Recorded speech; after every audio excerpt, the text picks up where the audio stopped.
All right, so this may look familiar to you if you were here with us on Monday. It is the same slide deck. It is Google Level 1 Certification Exam Prep. I put it to 2 different sessions, so using the same slide deck, but we'll just jump ahead into where we left off from Monday. So if you weren't here with us on Monday, that's fine. We do have the recording of what we talked about that you can go back to look at. And you can find that recording if you go to slide 2, at the very bottom, step number 7, I've got a link to my YouTube channel. If you want to subscribe to the YouTube channel, you will get notifications anytime when I publish the new recordings of workshops or of different things that I record. So again, if you would like to subscribe, you can. You don't have to. You can still have access to all of this as well. Again, I know someone asked about signing in. I appreciate you asking. My suggestion would be to go ahead and sign in. This is just like the sign-in sheet if we were in person that you would be writing on to get your PDHs. Again, if we would get audited by Isb, and they want to see the sign-in sheet, this is what we'll provide them to show, hey, these were the educators that got the professional development hours based off of based off of you signing in. So the bit.ly link is here as well. Also put it in chat, and Elizabeth is back with us today too, so she'll help out in chat as well. Glad to see a lot of familiar faces out there. It's kind of like the classroom. It's like, oh, you know, get to see and have conversations with you guys again. Appreciate that. I know with having so many people in these workshops, can't always have the interaction that you and I are used to with interacting with our classes, but we can interact with chat, and then we do stay on after the workshop and have discussions as well. And teachers talk about what they're doing in the classroom, share ideas and thoughts, and ask questions. So if you do like that interaction, feel free to stay on afterwards. Also here on slide 2, I've got the evaluation. Again, if you could fill that out at the end of the workshop or, you know, close to the end, that would be great. And then also your Isb evaluation. Usually you will get that between 24 to 96 hours. Again, it depends on how busy Brian Bates is at the LTC. We've been doing a lot of different workshops and webinars, so he's not always able to get it out right away. So do allow some time. But again, if you're worried, feel free to email Elizabeth, myself, or Brian, because sometimes the emails get blocked, or they go to spam, or they just don't get sent. They get hung up. And when I talk about PD hours, the PD hours are previously were called CPDUs. So you might hear people calling them still CPDUs. That's fine. I used to call it that, but then lately here, since I've been doing so many workshops, I think I finally got it down that I'm calling them PD hours now. You will get your evidence of completion after you fill out the Isb evaluation, and then that's what you put into your Ellis account. Here's a printable PDF file as well, that if you want to print this slide deck, you can. Elizabeth put the chat in the file here. You can download the chat yourself at the end as well, but we do have it here, and then we've got the YouTube channel. So again, real quick, my name is Lisa Schwartz, and my background, this is my 21st year in education. The first 19 years I did spend in the classroom. I'm teaching 6th through 9th grade at Quincy Public School District, and taught various subjects. Majority of the time I did teach computers and computer science. So after that, I switched over to the Learning Technology Center, and I have been there almost 2 years now. And my role at the LTC is a regional ed tech coordinator. And the biggest part of it is helping provide professional development for educators here in Central Illinois. So I do work with 10 ROEs and the school districts here in Central Illinois, but this online PD, I've been able to reach and help other educators out there, just not necessarily here in Central Illinois. So another thing here, I know some of you are looking to take the Google Level 1 exam. Here's the Google voucher form right here on the bottom of slide 3. If you would like a voucher from the LTC to take the exam, just fill out this form. This will save you $10 because the Level 1 exam does cost $10. Elizabeth, I'll turn it over to you that you can introduce yourself as well. Hi guys, I'm Elizabeth Byam, and I also work for the LTC with Lisa. My role is a little bit different. I am an instructional technology coach, and I'm contracted to 3 school districts in Northern Illinois, right on the state line of Illinois and Wisconsin. Before this year, this is my very first year doing this, before this year I taught 4th grade for 10 years in Fulton, Illinois, and kind of was the resident tech expert, you could say, in my district. So that's what kind of led me to the LTC. So my role, a little bit different than Lisa's. I work more one-on-one with teachers or in small groups with teachers, and then I'm in their districts for a contracted number of days for the school year. So that's kind of my thing. Feel free to reach out. I'll be running the chat. I have a few messages private messages that I'm working on right now. But if you have any questions, feel free to put them in the chat and I can kind of either try to answer them or I'll ask Lisa to show. Well, perfect. Well, glad to have you back with us today, Elizabeth, as well. So thank you. Couple other things here.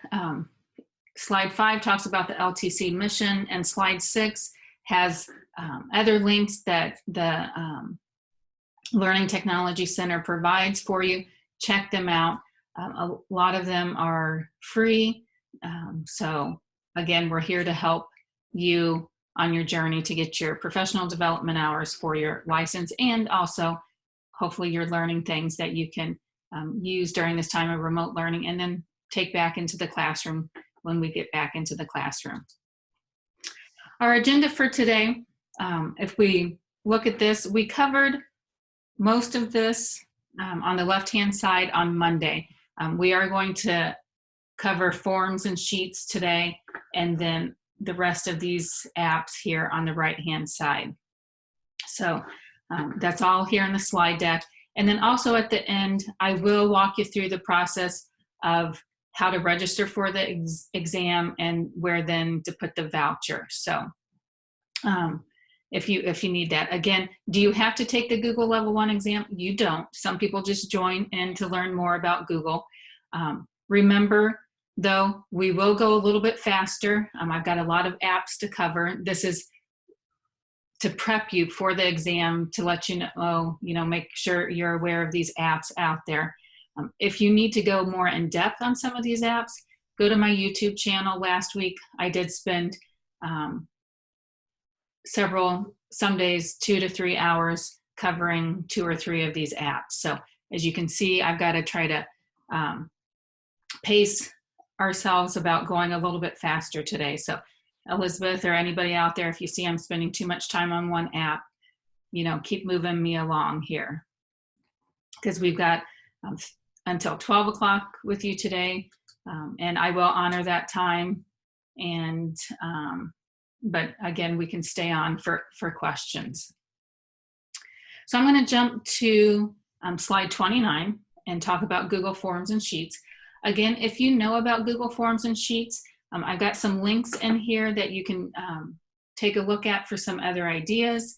And but if you're new to forms, pay attention here and hopefully get some ideas of how you can use this in your classroom.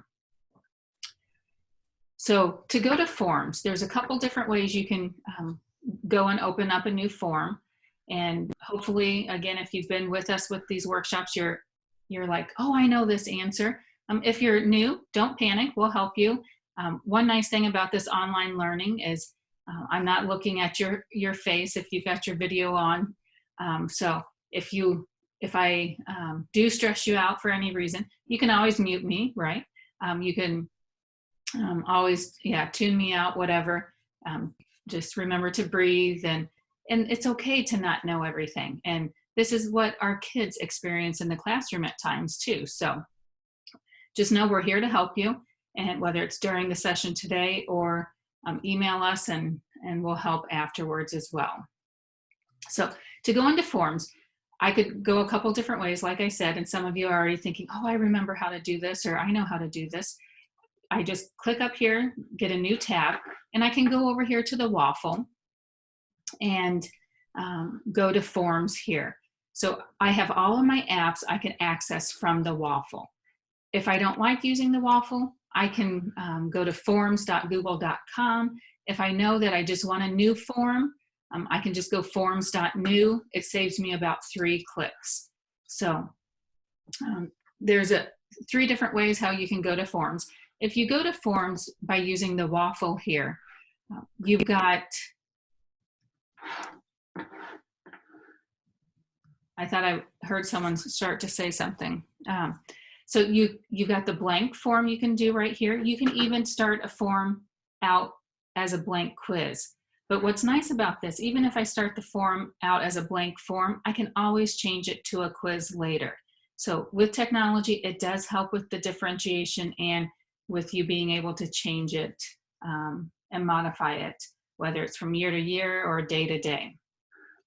I also have a template gallery here that I have access to. If you don't see a template gallery there, you might want to check with your Google admin on the back end. I think they can turn that off and on.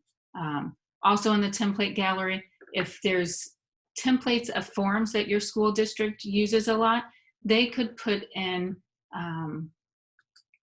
forms in here from your school district. So here, when I go into the template gallery, I've got the LTC. We don't have any forms, general forms that we put in here, but right here you could submit a template to that. And then here's the general forms that Google provides out there for you. So take a look. That'll save you some work if it's some that you could use.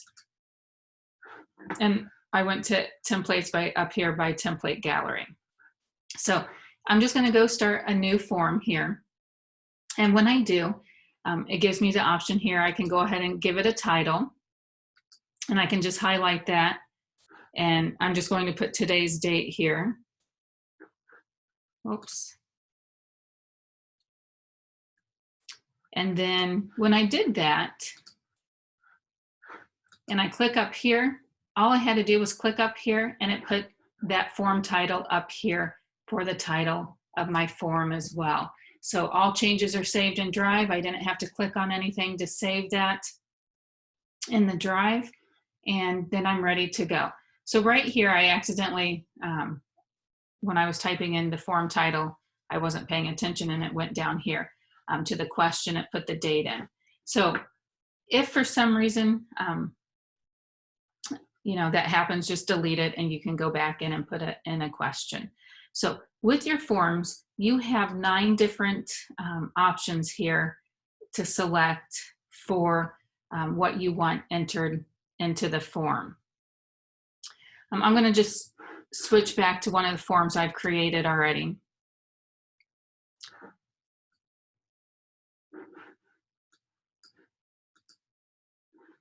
And one thing with this form, so this is one I did earlier in May. I always enter what is your first name and what is your last name. Personally, I always put it as 2 separate questions, because with students or even with adults, sometimes if I just said, what is your name, they may just put their first name and they don't have their last name. If I have multiple people with the same name, then I won't know whose answers who. So what I could do then with this form or any other form, I can go back here to this form, and let's say I want to always ask those questions. So even though I put, you know, add a question here, if I come down here and import a question, what I can do, I can import a question from any form that I have. So I'm going to import it from this latest form that I created in May. And when I double click on that, it brings up the questions from that form here on the right-hand side. So if I know I want, what is your first name? What is your last name? If I know I want any of these other questions, all I have to do is hit select. Right now I've got 2 selected, and it's importing questions. So import questions, voila, that saved me some time. So eventually, once you have a lot of forms created, and you're reusing some of the questions, all you have to do is hit import question and it does it for you. So again, hopefully making your life a little bit easier. So right now the computer says, what is your first name? It put a short answer. If for some reason I need to change the type of question it is, all I have to do is come over here and click on this drop down arrow and change it. If I need a paragraph, multiple choice, check boxes, drop down, I can change it to whatever I would like. Now, as you can see, I haven't made this a quiz yet.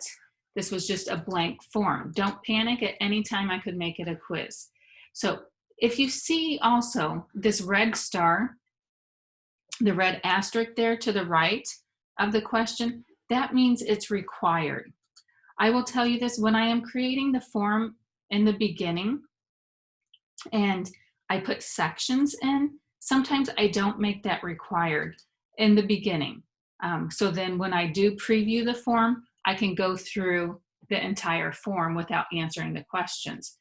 If I made this required right now in the beginning and I went to preview the form, it wouldn't let me go to the next section until I answered the questions. So again, if that doesn't make sense right now, hopefully it'll make sense as we go through some more of this here. So over here, when I need to add another question, wherever I click add a question, it's going to add right underneath it. So if I know I want the question underneath this, what is your last name? I could come here, click on it, and do you see how this toolbar goes to the question I'm working on? But you know, I've got that question there. I can delete it if I don't want it there, or I can move it. So how did I move it? I just click on this and I just come up here to these 6 dots at that's kind of grayed out at the top of the question. And do you see how my mouse changes to the two lines that cross there, kind of like a plus sign, but it's got the arrows on the end. So I can just drag it and drop it wherever I would like. But anytime I can delete it, I can also duplicate this question. If I have the same answers here in the questions, I could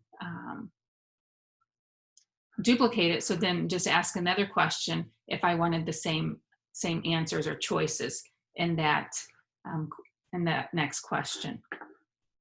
So then if you hover over on this toolbar here, if you hover over these icons, this is, I could add a title and the description if I would want to add that to this question. I can even import or add images and even videos.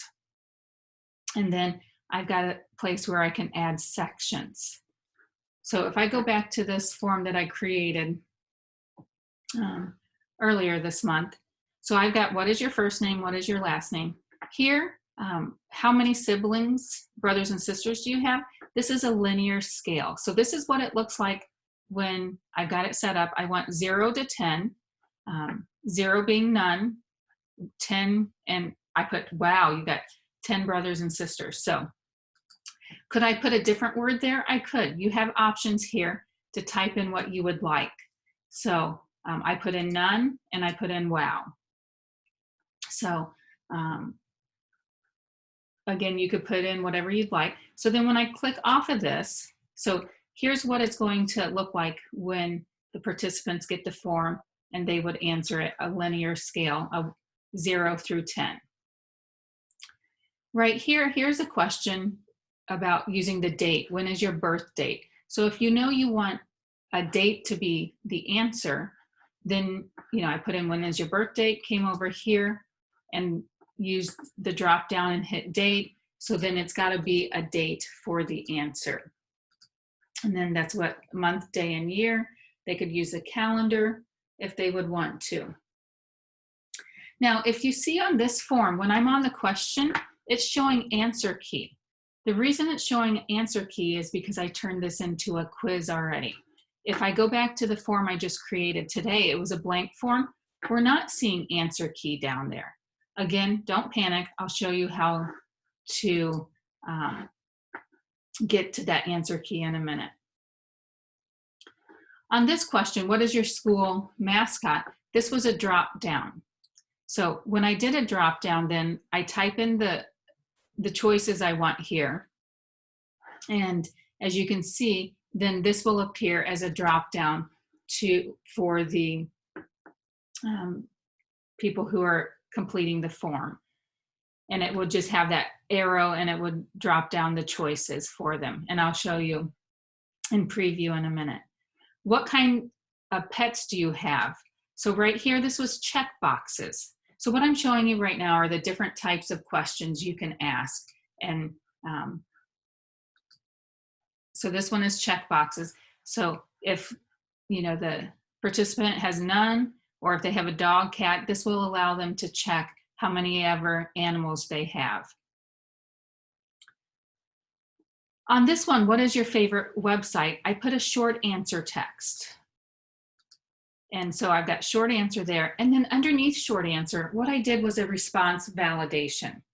So what a response validation is that it won't let them type in any answer here. It has to be a website address. How did I get that? If I click here, the three dots there, I added response validation. And so what that will do then, come over here and I have options. I can have a response validation be a number, text, linked, or regular expression. Here I want text. And then when I choose text, then I have another filter I can choose from. Do I want email address? Do I want it contains a certain word or it doesn't contain something? So here, a URL, and then this says, please put in a web address. So they will get, if they put in the wrong answer here, or they put in an, let's say they put in Google Docs as their favorite website, it won't accept it because the response validation is set up that it needs to be a URL. URL stands for Uniform Resource Locator. It's just the web address for each website that you go to, okay? So again, I will tell you that response validation, it may take you, if you haven't heard of that before or played around with it, that may take you some time just to know about it and to use it. But again, the more you use it, the more you'll get the hang of it. As you can see here on this one, I can insert an image. And then with that image, then I put write about your favorite school lunch. Again, I've got it set up as a paragraph. So it's a long answer text. I also put a response validation here. And right here, I put link. So with the link, then I want a minimum character count of 75. If they don't type at least 75 characters, then it won't let them submit it or move on to the next section. What is the code for the classroom? Again, response validation here. And so some people like to do the breakout boxes, but they use a Google form to do that. So before kids could maybe move to the next section, they have to unlock the form to do so, and they would have to put in the correct combination. So here I just put the correct answer is 2020.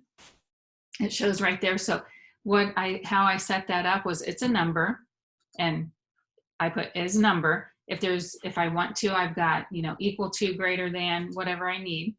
And then right here I put remember it is 4 numbers. So that would get a response. The students or whoever's taking the form would see that, oh, it's 4 numbers. And again, hopefully it's kind of like will jog their memory or give them a clue of what they need to be typing in there. Again, they wouldn't be able to move on to the next section until they got the correct answer here. So right here, I did another question. What is the capital of Illinois? Correct answers. So what I want to see is, if for some reason it was a fill in the blank, I put text contains Springfield, but I accept different variations of how they may spell Springfield. Again, I could put a custom error text in here to let them know oh, don't forget to capitalize the capital, or, if there's any other hints that I would like to give them.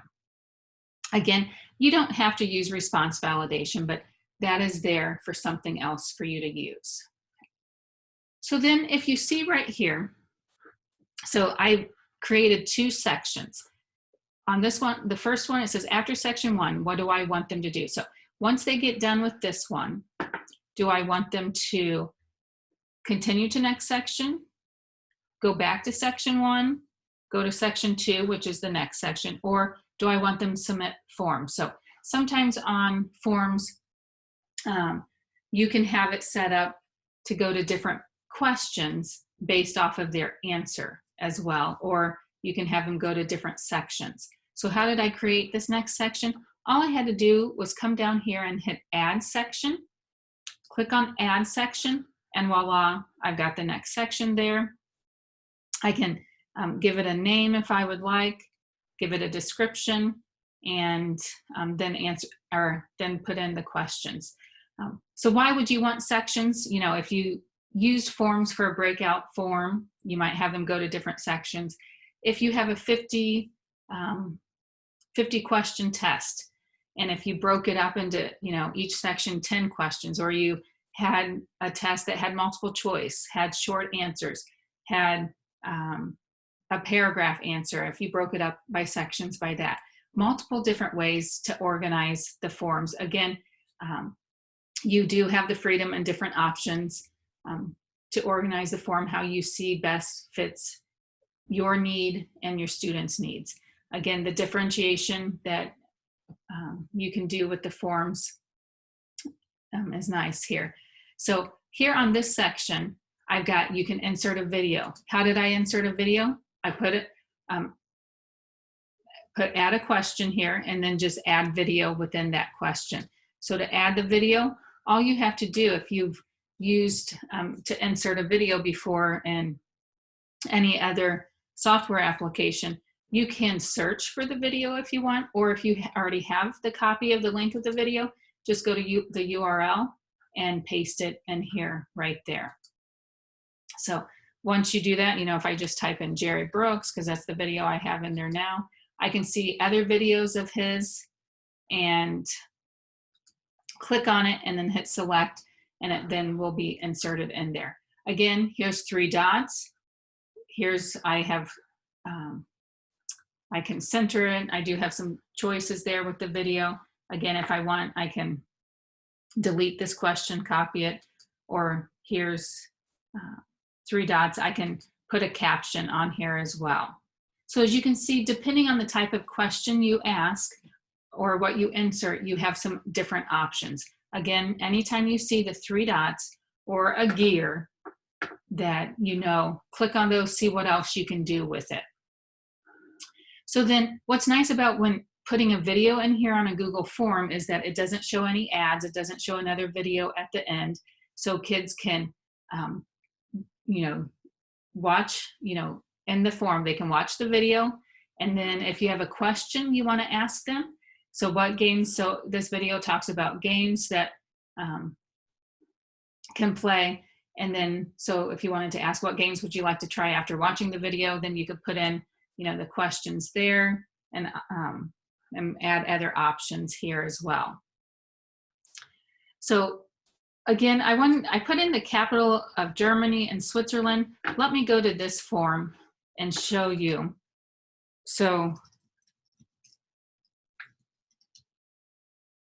if I put in sometimes, and I don't know the rhyme or reason, if anybody knows this, please let us know the answer. Sometimes with the artificial intelligence, what will happen will be that I'll get 4 choices up here for the capitals of Germany, and all I have to do is select all, and it adds it in there. Some people said it depends on maybe the Wi-Fi you're using. I've tried that out, that it's worked sometimes here at home and sometimes it hasn't. So this morning it doesn't look like it's working, but that is an option. Sometimes right underneath there it will come up. Let me see if I do what is the capital of Illinois. But it's just another nice feature, and it's the artificial intelligence, and it doesn't look like it's going to allow me to show you today. So again, if I wanted this to be multiple choice, I come over here, click multiple choice. It does it already for me, but if I wanted it something else, I can change it right there. So then here, I haven't shown you how to do this. Then I just type in the different cities, and I'm just hitting enter. It goes to the next option. And there I've got my 4 choices. If I don't want something, I can just come over here and click remove. If I want to add an image to my answers, I could add an image here as well. And I can even add the, change the arrangement of the answers there. So do you see, anytime you see these 6 dots here, how your cursor changes, that means then you can drag and drop the order of which they are in. So that was kind of a fast preview going over the different types of questions out there. Again, for the exam, just know that, with the form, how to make questions and stuff, and then know about this gear up here. So if I go up here to the gear, oh, before I do that, let me show you these. Okay, so this puzzle piece means add-ons. If you don't have that puzzle piece on your forms, don't panic. That means you just haven't put any add-ons with the form. I've added 2 add-ons on forms, but with forms, I rarely use these add-ons. The paint palette here, I can change my theme. So if I don't like the color purple, I can change it. I can change the image. So going back to this form here, this is your sign-in sheet. If you haven't seen this before, this is what you should be filling out to sign in for these workshops. And you can insert an image there. I put a beach because that's just, I like that image. Could I have put my own image in there? Yeah, I just used some that they had available for me, and this one is red. So you can change the theme here, background color, basic, font style. I think there's, what, 3 or 4? Yeah, there's 4 different font styles that you can use. Someone asked, can you do add on other fonts with forms? You might be able to search it to see if you can. I've been okay with these font styles, but I know for some of you, you're being able to use different fonts is important to you. And then if I go to preview, this is what I like. This is what I would see before I, give it out to the students or to staff. So it gives me a chance, okay, this is what you guys are going to see. Is this what I want? Do I have any mistakes here? So if I like it, then I can just go back to my form and move on. So as you can see, when I go to preview, it does open up a new tab. So just to get out of that, just click X, and there's my form there. Now, the reason I said I don't usually make these required in the beginning when I'm previewing it, because when I've got different sections, let me go to this form and show you. Oh, here's something else that I'll teach you. I can't access this quiz because locked mode is on. Only people who are on a managed Chromebook can access this quiz. So let me turn that off. I'm not on the LTC's managed Chromebook. So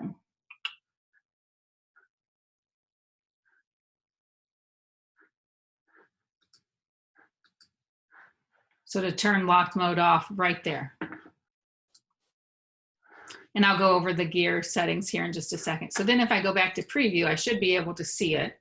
Okay, perfect. And when I'm seeing this, it only shows me the first section. And if I go down here to next, it won't let me go to the next section in the preview if I have questions that are required. So in the beginning, when I'm setting it up, I don't make them required, so I can go through the form just to make sure it's how I want it, make sure I don't have any mistakes. I can see what it's going to look like on your end. Once then I like it, preview's fine, then I'll go back and make these required if I for sure want to have them required. If you saw the form today, there were some questions that were required and some that were not. So then if I go up here to the gear, to the settings, this is where you have so many more options here. So I could turn on collect email addresses. Could I ask a question, what is your email? I could, but if I click on this, it'll ask that question for me, saves me a step. Right here, require sign-in. This would only allow access within your school district. On the back end anyway, sometimes the school districts only allow people to access these, different apps within the Google domain from your district anyway. But if for some reason they don't, you could restrict it here as well.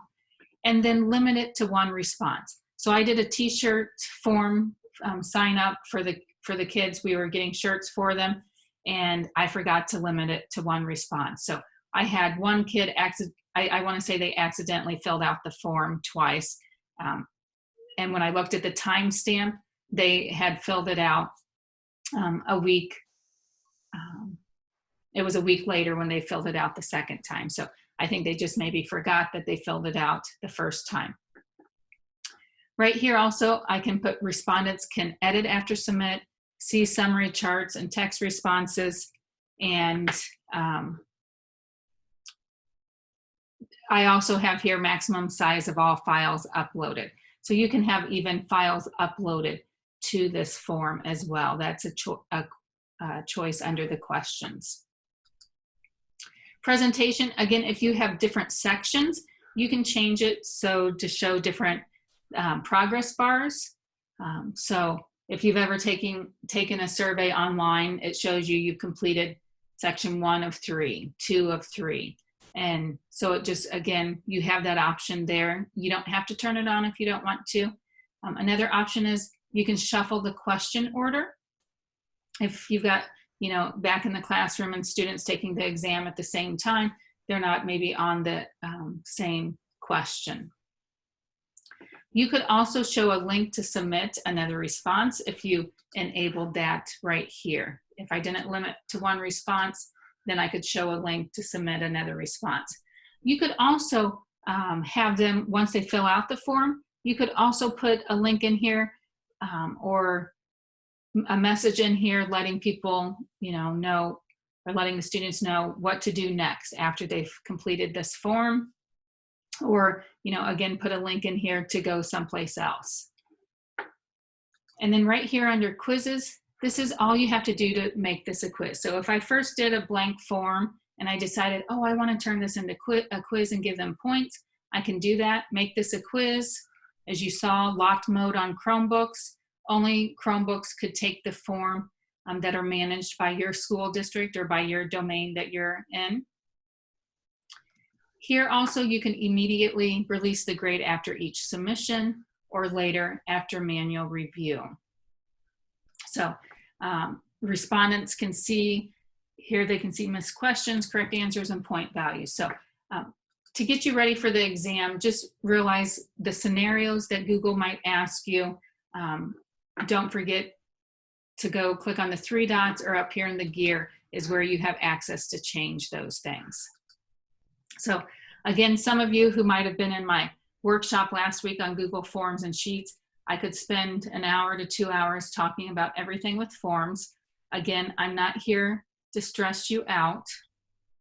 I'm just trying to get you ready, kind of going over some things to prep you for the exam. So again, if you want to see some of this in more detail, go to the YouTube channel and look for the video called, I think, Google Forms, Sheets, maybe was it Screencastify?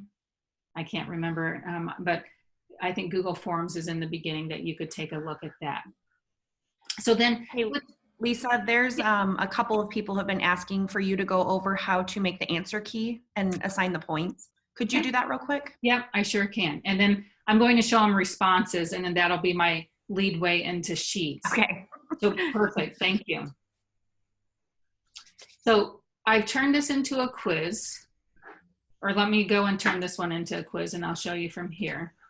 Make this a quiz, and then see when I turn that into a quiz, I have all of these options here, but until I turn that into a quiz, these are all grayed out. So I've turned this into a quiz, and so then I come over here, and I'm on this question. It says, so here's the answer key. This wasn't showing up before because I didn't turn it into a quiz before. And if I put, or I click on answer key and I go here and click on Springfield, this shows me, hey, this is the correct answer. Give how many ever points I want to give there and hit done. So right here, I've got the 2 points.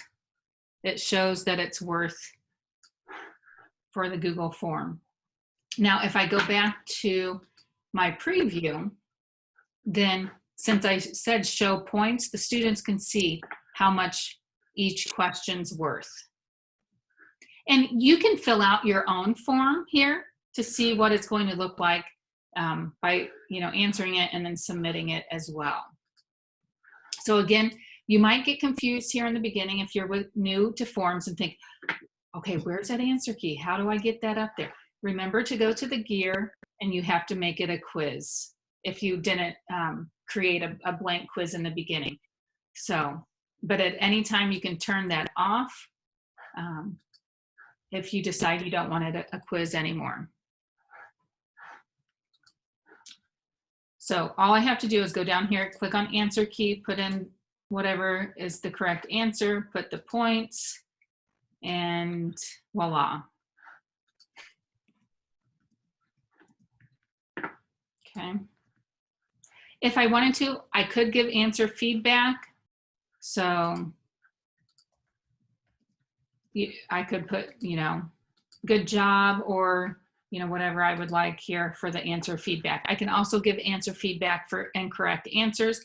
I could also give feedback, give them a link to something if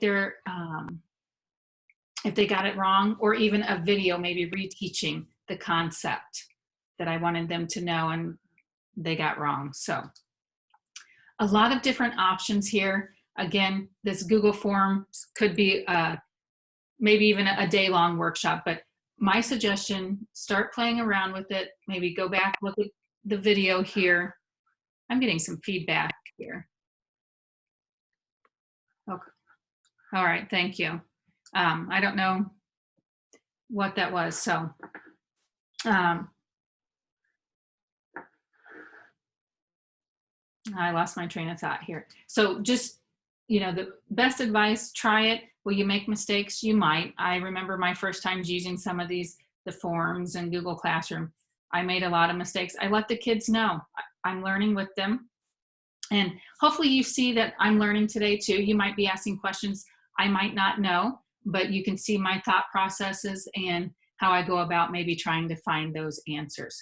So again, hopefully, I think that should be enough for if you are taking the Google Level 1 exam, prep for the Google Forms here. So if I go back to this form here, and you see up here responses, I have 3. If I click on here, I can see my responses here. I can see the summary of the 3 responses. I can see by each question. So what is your first name? It shows me the first name of those 3 people. And then I could even see the individual form of how this person answered the questions. So you can set it up that way. Right now I still am accepting responses, but even if I wanted to stop, I sent this email out, I wanted the kids or whoever to complete this form by a certain time, and it's not done, I can turn this off so it's not accepting responses. And then so anybody who would click on the link, I could put a message here. If not, I can just use the message that Google has defaulted to, but if not, I could put a specific one here. If I want to turn it on at any time, I can go back and turn it on. Again, here's 3 dots. If I'm using the same form all the time, I can download my responses, print my responses, delete all of them. I can select a response destination, unlink form, so a lot of other options here. If I go up here to Sheets, what this will do, it will create a sheet for me with all of my information in here of who's taken the form. What's nice about this, and I talked about this earlier, is it timestamps this. So it lets me know that the date and the time that the person completed the form. It shows me their scores, and it's got it, each column here is based off of each of the questions that's on the form. So as you can see, I can scroll down here and then get the information. So if for some reason, you know, it's a paragraph or short answer, you can always increase the columns so you can see it all. You can even, I think there's an add-on or a function, a tool that you can even put the information into a Google Doc to see it too, if you would like. So when you get to that, you know, more advanced with your Google form and Sheets, and you're using it a lot more, maybe Google that, look that up, or send Elizabeth or myself an email. So if I go back here to my slide deck here, again, some of you are wanting to prep for the exam. And my suggestion here on slide 30 and 31, I've got some challenges here that take time to go and do before you take the exam. Do you have to do it? No, you don't have to. Or at least walk through the questions or the steps to see, can I do this? If not, what other skills do I still need to learn about? And again, for those of you new to this, do you have to take the exam? You don't, but you know, if you know this information, why not? And then you can have that Google certification. You can let people know through, you know, by putting the logo on your email, and it makes you feel good. So I know it might cause some of you more stress and anxiety than you need right now, but if you take the exam and for some reason you don't pass, no one will know but yourself. But I just got an email this morning from one of the participants that have been in this in these workshops this past month, and well, I think his wife's on. I'll just say his name, Travis Cook, is out there, and I think his wife's on today too. But he let me know that he passed the level 1 exam. So woohoo! Congratulations to him. And yeah, if you do take the exam and want to let me know how you did on it, please let me know. One thing that stressed him out was when he submitted the exam, I don't know if Kristen, if you're listening right now, but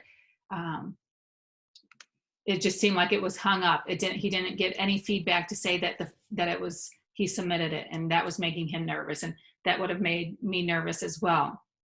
And then what I'm finding, I had another person take the level 2 exam this weekend, and she passed it, and she let me know that she didn't get immediate feedback. Always in the past, we would get immediate feedback, but it took about a day and a half for her to get the results of it. I did notice that they said allow up to 7 days, but hopefully that you would get it within 3 days. I know when I took the exam, I got feedback within minutes of it. So I think it just depends, but it seems like more and more people here this past week, it's been taken a couple days to get the feedback from it. If I look here on slide 32, what I'm going to go over is spreadsheets a little bit more. But if I go back here to this spreadsheet, then if I wanted to, you know, if I in my PLC group, or if I just wanted to know how my students did, I could come over here to each question.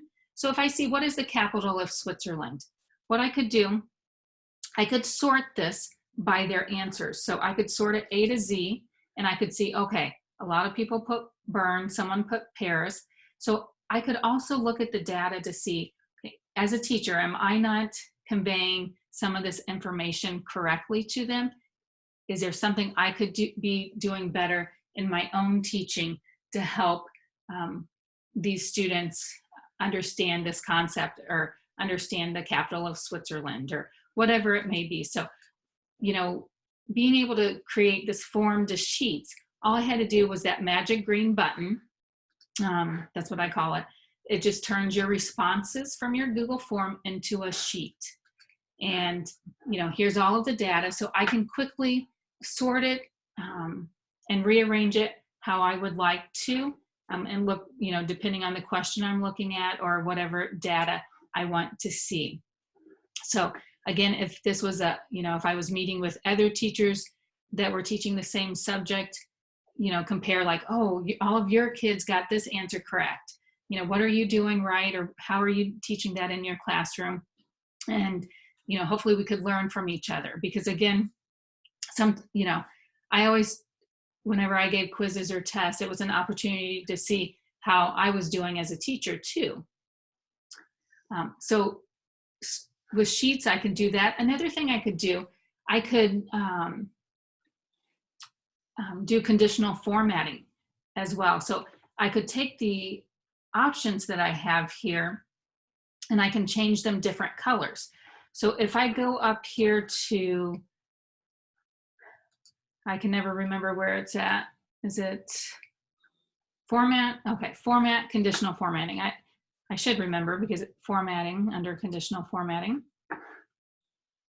So what I could do here is apply to range. Again, for some of you, if you don't want to learn about this right now or it stresses you out too much, just ignore me. But with this conditional formatting, what I can do, right now I've got the range just F2. Well, I wanted the whole column here. So what I can do, I don't know, yeah, I don't want to drag it like that.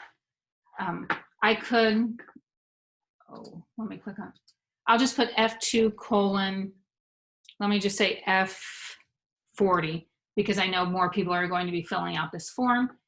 I want it to say format cells. I want it to say text contains. If it contains burn, then I'll do this fill color here and hit done. So that's the right answer. Now, if I want it text contains, I want to add another rule and same range, F2 to F40. And I want text contains, if I put Paris in here and change the color, and let me just put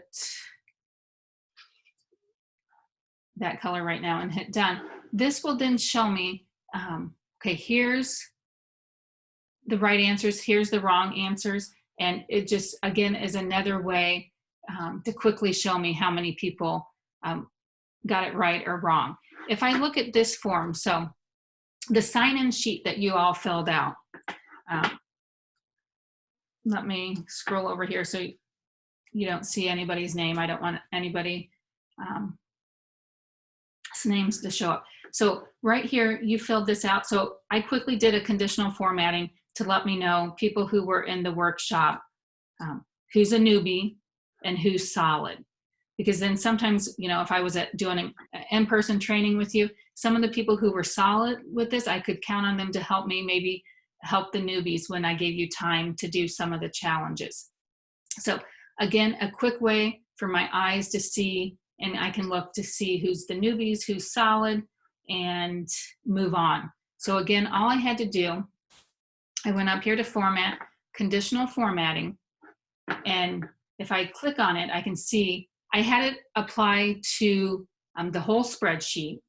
I just clicked on that, and to have it apply to the whole spreadsheet, I could just come up here and click right here to the left of the H and on top of the 1, and it selects the whole spreadsheet for me.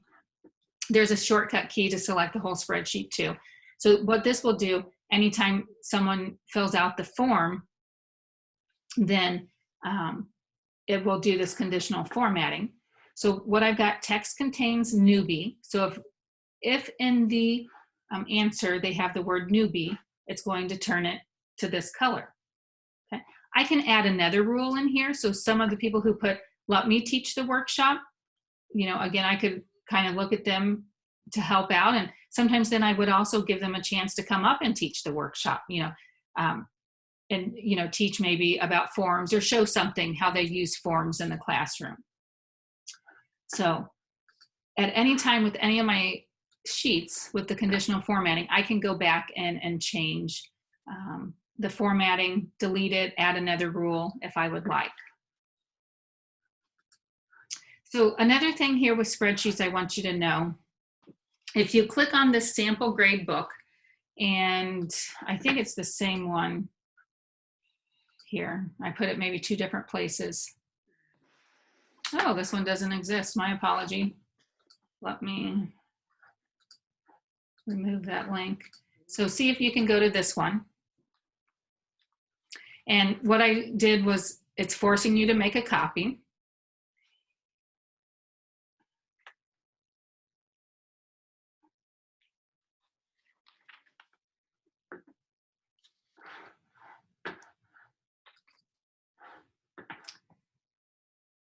And on this spreadsheet here, I've got students' names and test scores. So just be familiar with knowing how to do the average and how to create a chart. And I showed you how to sort or filter earlier. So, you know, one thing I will tell you with Sheets, Sheets causes the people the most stress here on the level 1 exam. It's something maybe you don't use all the time, and or it talks about math and formulas, and that's, some people get anxiety or get stressed over that. So let me show you how simple this could be. And again, if you do have questions on this, reach out to us or go back here and watch the video. All you have to do, so if I want to find the average of these test scores, so Maria's test scores, couple different ways to do this. Well, there's more than a couple, but I'm just going to show you a couple. I can come up here to functions. If for some reason you don't see your toolbar here with functions, I think, is it under tools? It's under one of these. I think you can click the little arrow that's under the share button as well. Right here. Okay, yeah, if you don't see it, perfect. But if someone wants to say which menu bar it's under, feel free to do that. But I always go right here to functions. So let me go back to F2 and I go to average. So if I'm in F2 here and I go to average, I can go ahead and type in B2 through E2 if I want, or I can just highlight it. Voila, I highlight it, equals average B2 through E2. Is that what I want? Here's my answer up there. Yeah, that's what I want. And hit enter. Another way you could do this is highlight all of this right here. Come up here and hit average. And then it puts it in the cell right next to it. Same thing. Again, with spreadsheets, if you've ever played Battleship before, and you know someone says A2, and you would say hit or miss, same thing with the spreadsheet. It's where the column and the row intersect is a cell. So here it's saying B3 through E3. Yeah, that's what I want. And when I click on this, it doesn't show me the formula anymore, but it shows me the answer. If I want to see the formula, I can either double click on it or come up here to the formula bar to get the answer. So now, do I have to go and click all of these buttons for the average all of the time, all the way down here to Sam? I don't. All I have to do is, do you see this fill handle here? Hold down the fill handle and it copies the formula for me. If you want to double check it, you can double click here and see, oh, it highlights here, it says B5 to E5. Okay, that's what I want. Again, I could also look up here, but if you do double click here, it does visually show you what it is putting in that formula for you. So where was that fill handle again, and how did I do all of this?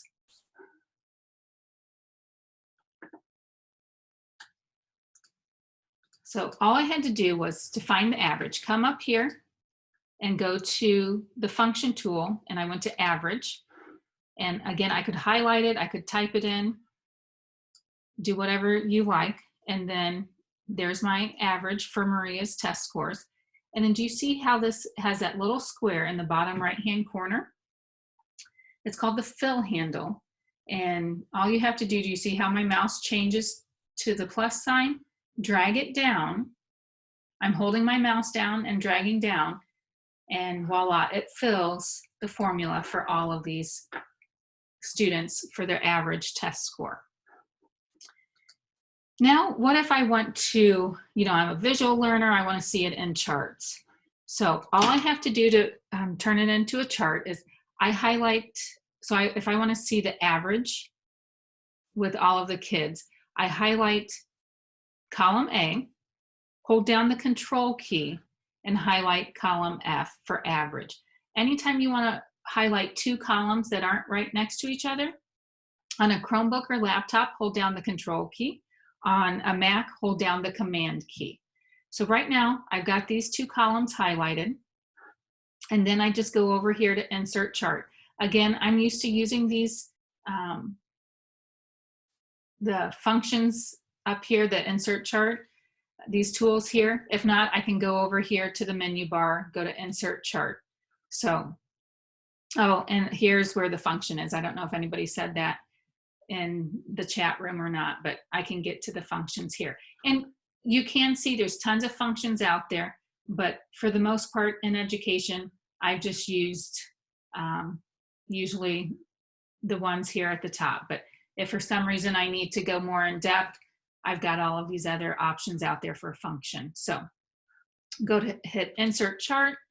And when I do that, when I click on insert chart, it automatically inserts a chart for me. If I like that chart, I can keep it. If I don't, I can come over here and change it. And it changes immediately. So there, it changed from a scatter chart to a line chart. If for some reason you X out of that chart editor and think, oh, where did that go? I need to edit my chart. Again, take a deep breath, don't panic. Click on this chart. Do you see how when I've got it selected, you've got the blue box around it, or the blue line, and then the boxes here? I can click on the three dots here, and I can edit my chart. I could also go up here and get my chart editor as well, but that's the way I usually go. And again, I can select the different data range. So again, if I forget to hold down the control key, I can go and select the data range and type it in myself, put A1 colon to A26 and then comma F1 through F26. So again, multiple ways to do the same thing. Here I can change the name of the x-axis, the y-axis. I can turn off header labels if I want, but here I've got a chart with how the students did on the average on their 4 tests. So another thing, if you look down here, this sheet 1 is in copy of sample grades. So I could put several sheets in here if I want. I can also create this sheet on its own tab down there. So go back to that 3 dots. I could even download this sheet if I wanted to, or this chart. I could publish it, I could copy it, or I can move it to its own sheet. When I move it to its own sheet, again, it's like, okay, what happened to my spreadsheet? Come down here, and I have tabs now. Here's the tab with all of the data, here's the tab with the chart. So if I wanted to, I could click on this arrow and rename this chart. I could protect this sheet, I could hide this sheet. So again, I have lots of different options here. So again, know a little bit about sheets and review how to do formulas, how to do charts. Can I do another chart even though I've already created one? Yeah, you can create as many charts as you want based on different data. So if I wanted to create a chart just on the names and test 1, I could do that as well. Same thing, just highlight what you want and then go to insert chart and you can get another chart. You could keep the chart on the sheet or you could put it on a separate sheet. So again, to put it on a separate sheet, all I have to do once I've inserted the chart hit the 3 dots here, and I can move to its own sheet, but it's all under this file name copy of sample grades. Again, since it forced you to make a copy, it says copy of. I can delete copy of, and I can just keep sample grades if I want. I'm going to put today's date. I've learned to start putting today's date on different things because I might not get things deleted in a timely manner. So then if I can see, oh yeah, that was from that workshop. That's why I put the dates on it. If you go back to this challenge here, again, kind of look over that, whether it's today, a week from now, whenever it may be. If you're wanting to prep for the exam, see if you know how to do some of these things. If you don't, feel free to reach out to Elizabeth or I, and we can help you out. Or feel free to look back at the recorded video from today's workshop. Elizabeth, anything else you want to add about sheets or forms? I think you've covered it all. Okay. And again, like Elizabeth said, what we're doing, we're trying to prep you for the test. As you can see, we've got a lot of other apps to cover. We've got about 2 hours left, and I hope to take a break in here as well. But for you guys, you can take a break whenever needed as well. So, all right, we will move to Gmail here. And I'm going to show you, here's a skill set I want you to be aware of, some of these things. Again, if you know about all of this, feel free. If you are prepping for the exam, go ahead and see if you can do this challenge. And you can do that as well, because with this time frame, as you can see, I've kind of had to just skip over and giving you time to work on the challenges. But again, to allow for differentiation, if you know how to do some of these things, feel free to work on the challenge right now. So I am going to show you my email. And some of you might think, oh, what a mess she has with this email. Again, what's nice about it is everyone's email, everyone thinks, different. You've got your organization set up how you want. So right up here in my inbox, I have 2,047 emails. Right now, that's a lot more than I like to have. I will tell you, it's with doing a workshop every day and trying to respond in a timely manner, I haven't had time to really organize my email like I have or wanted to go through my inbox. So what I want to show you here then, if I go over here to my gear, I can have control of how my inbox is set up and control over several things. So right now I have my primary inbox. I've got my social, promotions, and my forums. So if I go over here to my gear and I go to, let me go to configure inbox. So I was helping a teacher with this a couple months ago that they were getting all these promotions. They had thousands upon thousands of emails in their inbox and they wanted to get more organized. Google has it set up on the back end that they have algorithms that of what they want to go into social, primary, promotions, updates, and forums. So I've selected these 4. So my social, if you see over here, I'm members of Google Plus communities. So those all go on my social. My promotions are usually companies that, again, Google has been able to tag and create an algorithm, so they go into that folder.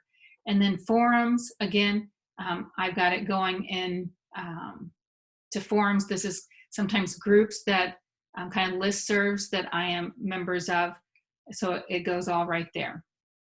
And then include starred emails in my primary inbox. So anything I star will then show up in my primary inbox. So my suggestion, play around with that, see what happens. You can turn them on and off at any time. So if I turn my promotions off and I hit save, look at what happens to my inbox. My inbox goes up to 3,240. So over 1,200 emails that are funneled through my promotions. That helps me out immensely.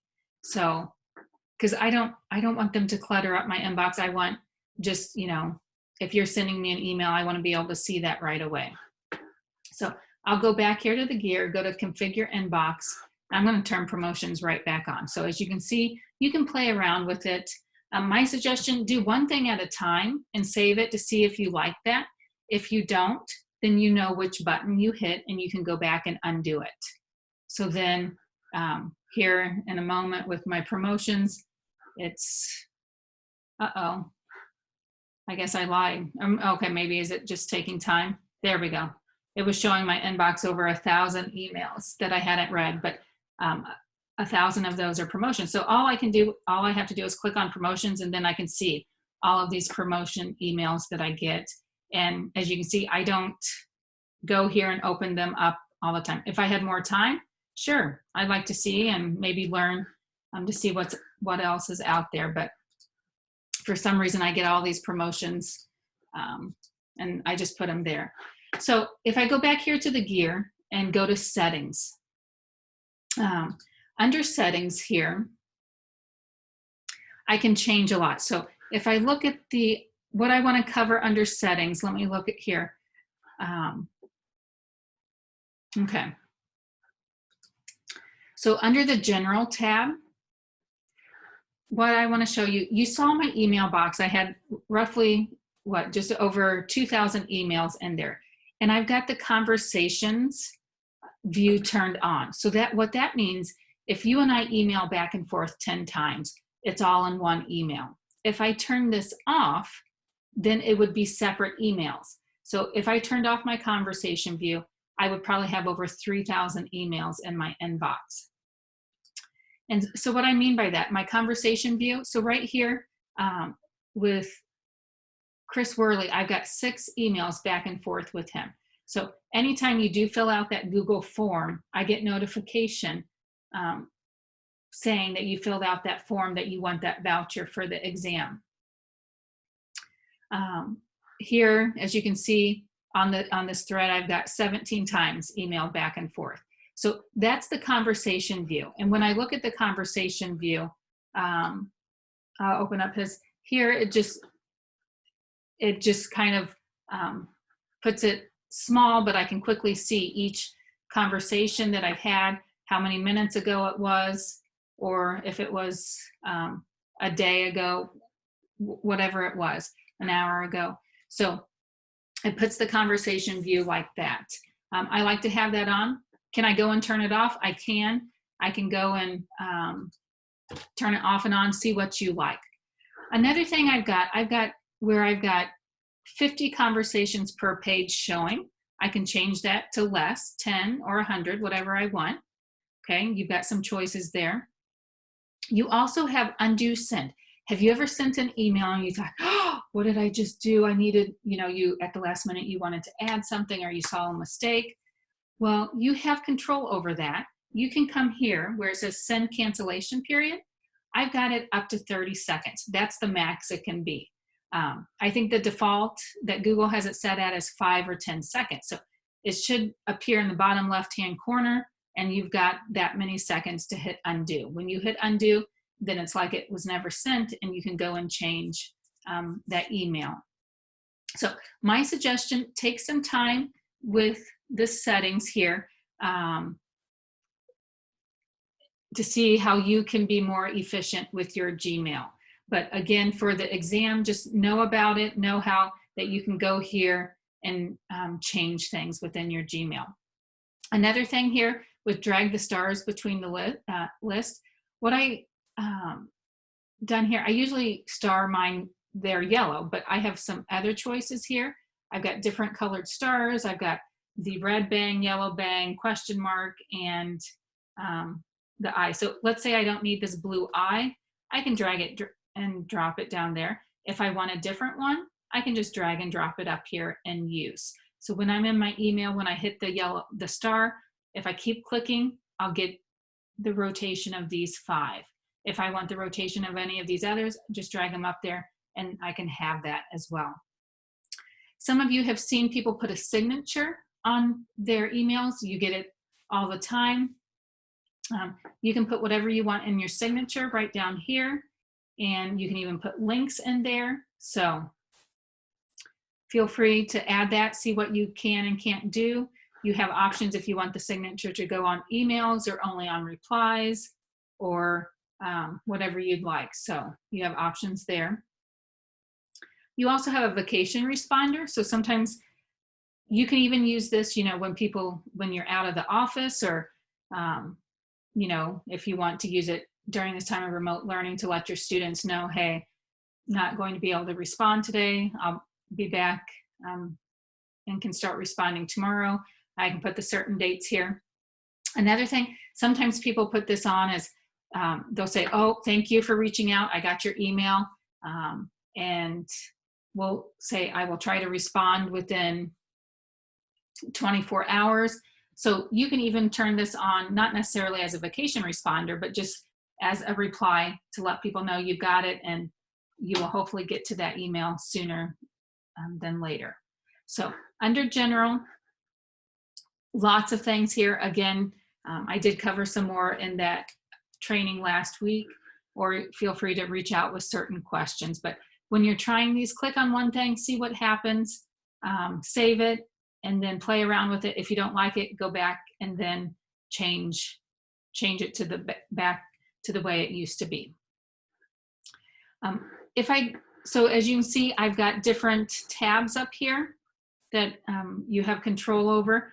Some of it might not make sense right now, but let me show you this advanced tab. What this does, this is where sometimes Google puts things out that they're trying, or they're wanting to fine tune on the back end. So here, if you have the same email going out to people, you can create templates. You can enable them here, disable them here. So right here, you do have the choice of where you can enable these or you can disable these. So there's custom keyboard shortcuts you can create. You can enable it or disable it. So again, if you've got time on your hands and you want to play around with these, feel free to do that. So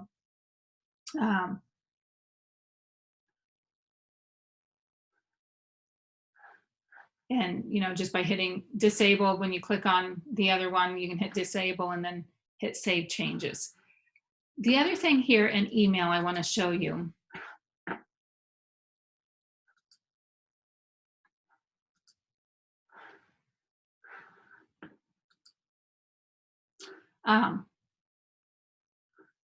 well, a couple things. Over here back in gear, themes, you might see some people have a different theme for their background. Again, try it out to see if you like it. You can even put in your own photo to be a theme. But again, under the gear, you've got some different settings here and different tabs. Click on them and see what happens. If you look over here under my compose, so I've got some different, what they're called labels, or it's kind of like folders. So if I go down here, you're seeing that some of them I have a 1 by or 145, my New York Times. What I can do, I can filter certain emails to go into a label. So for example, with Chris Worley here, if I wanted all of his emails that come from Chris, I could create a filter. So how did I do this? So in the beginning, I said your email could be a hot mess. Some people might have 5,000, 10,000 emails in here. Guys, it's okay. I know some people who only have 10 to 15 or only like to keep 1 or 2 in their inbox at a time. That's okay. We're all different. Can that person with that 10, maybe 10,000 emails be able to find what they need? They probably can. They've got a system. All you have to do is come up here and hit this down arrow for search mail. And you can search if it's from someone specific. So here I'll put Chris Worley in.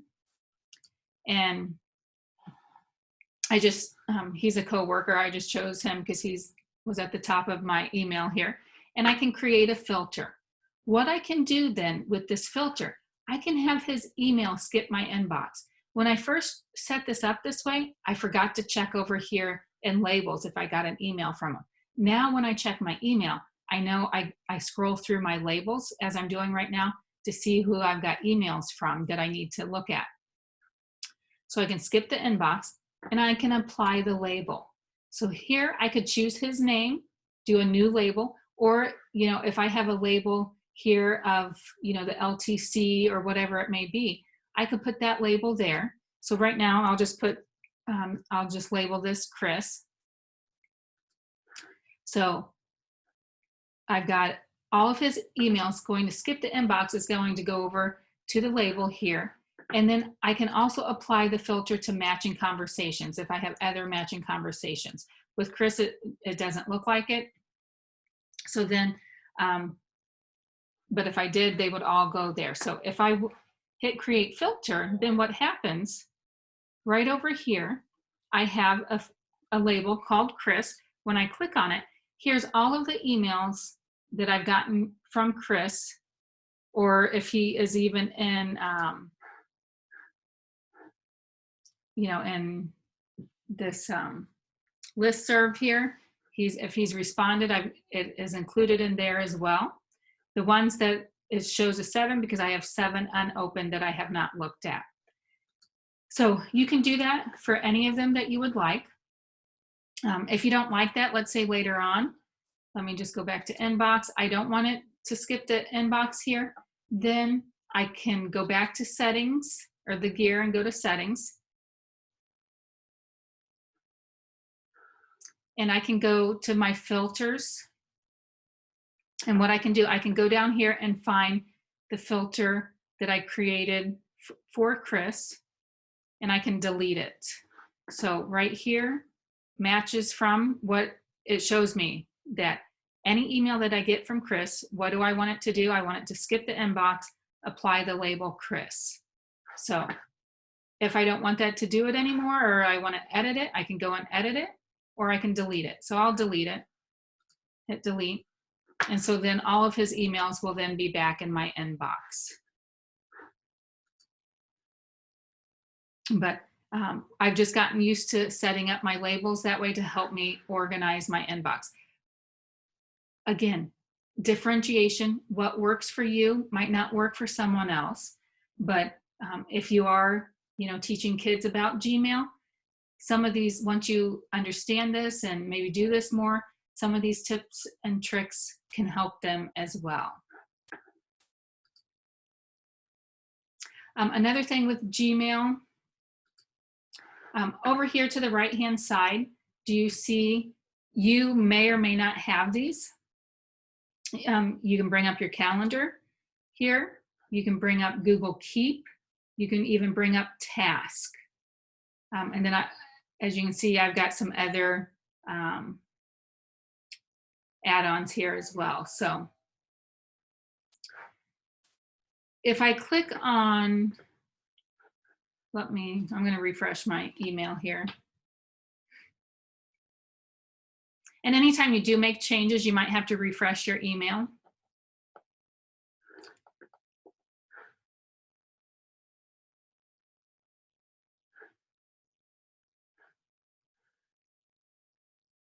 I'm just trying to think which email can I click on that. Okay, this Microsoft Educator one. So when I click on an email here, I can come up here and I've got some other options here. If I go here, add to task, what that does, I can click on it and then it opens up my task over here, and it will add a task here about this email. As you can see, I started to use this as another way to keep track of things I need to do. And I found I would add tasks there, but then I would not look there. Again, there's all of these different tools that Google has provided for us out there that people can use. It may seem overwhelming, but again, it allows for differentiation. Some people may love this and use that. So again, just know that it's there and use it if you'd like. Another thing I do, so with my emails, I can have it set up, move to these labels, or I can move this email after I've seen it in my inbox. I can move it to whatever label I want. So if I had a label for Microsoft, I could label, move it there. Or if it's, whatever I want, I could do that. So again, some people like the labels, some people don't. You've got your organization system. Know that it's okay and do what works for you. That is the biggest thing. Any questions about Gmail?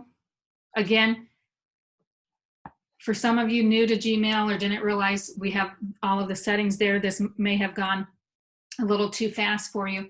I did go over some more of it in detail, but feel free to always reach out to us with questions too. But when I went over it in detail, it was on a workshop last week. And maybe I didn't, again, let us know if you want a whole session, a whole maybe 1 to 2 hours on Gmail. We can do that as well. So we are, trying to take your feedback and create workshops based off of what you need. Or Elizabeth, anything else you want to add? I'm just replying right now to a question asking for the filtered emails, if it goes to another folder other than your inbox, how does the notification show up? And I've had a few questions about this. And so basically, if you have it skip the inbox and it's marked as red, then you won't have a notification. So if you look on Lisa's email right there, you can see like book creator is bold and it has a number next to it. So that it looks the same as the inbox, except for instead of saying inbox, it says book creator. That's the title. And then there's that many unread emails in there. So that's how you would know if there are new emails within that label. But if you have it marked as red, it'll go into that label and it won't be bold and it won't have a number next to it. It'll still be there, but it won't alert you.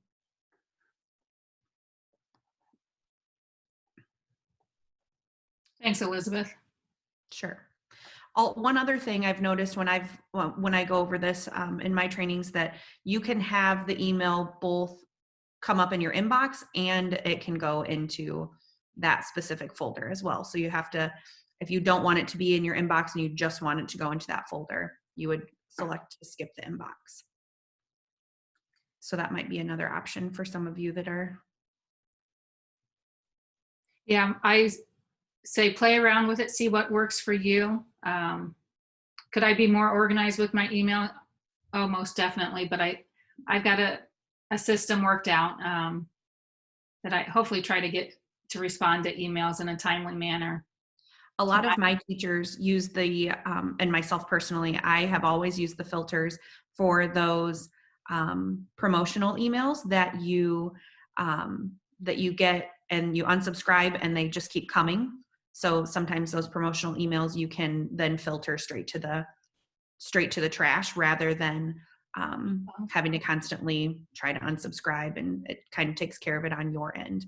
I have another message that just came up, Lisa, about threaded conversations. Did you cover that yet? I think so. That was the conversation view. So like right here with these people, I've got like 6 emails back and forth between them. And so that's just I can turn that on or off at any time. So if I want to turn that off, then my number up here, I would probably have 4,000 emails in my inbox, because that would be, they would be a separate email. So again, how to go to that, go to the gear and go to settings. And it's the conversation view. So I can turn that on or off. Yep, great question. All right, I think we're good to go. Okay. So that's what the conversation view, if maybe I should put that, conversation view there next to threaded conversations. All right, so let me talk about calendar and Google Meets here, and then we'll take a break. And so with calendar, again, just know calendar is an app that you can use. Some people use it, some people don't. Right, how I've got my calendar set up is I've got it month view, but I could change it week view, or as you can see, I've got the different views over here. Click on this drop down arrow and can do that. I can even turn off my weekends if I don't want to show my weekends. Again, it's what you get used to. There's no right or wrong way to do this. Also with calendars, if you look over here, it can kind of look kind of cluttered. Here's all of the calendars I'm subscribed to or that I have. So if you have a Google Classroom, it automatically connects to your calendar. So right here, I've got, 7 or 8 different classes within Google Classroom. If I want them to show up, I can turn them on and show up and see if there's anything due during this week. So if I hit today, this goes to May 13th for today. And then it shows here in purple that I have an assignment due. If I don't want that on for my classes, all I have to do is just turn those off and they're off. When I want them on, I can just go and turn them on and they're on. Okay. So even the task that you put on, if you use the task, your task could show up on your calendar here as well.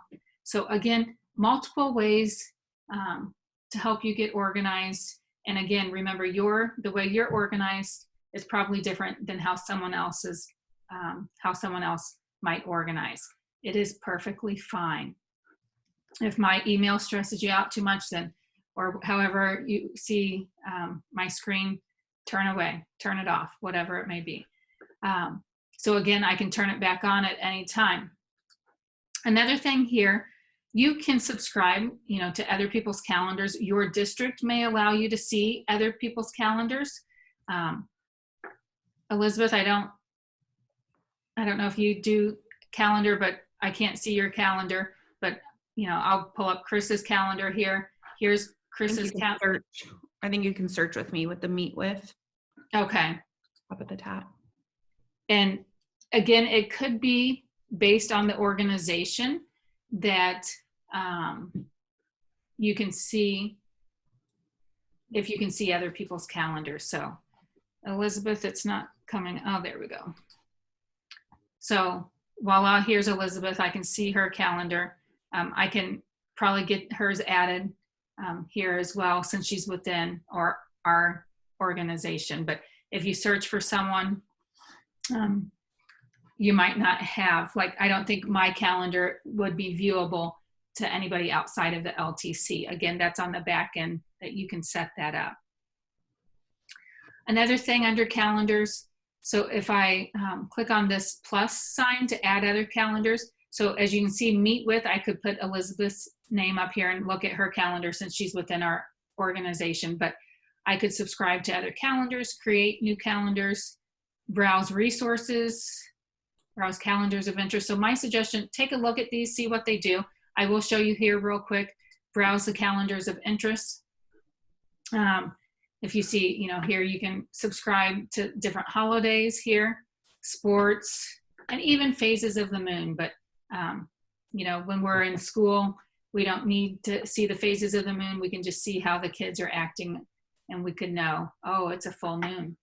But if I come back up here to sports, so I show the baseball one because being here in Central Illinois, it seems like we've got a divide. We've got some Chicago Cub fans or Chicago White Sox fans out there divided against the St. Louis Cardinals. So when they are playing. So if they were playing right now and I wanted to see their schedule, what I could do, go to Major League Baseball, click the down arrow.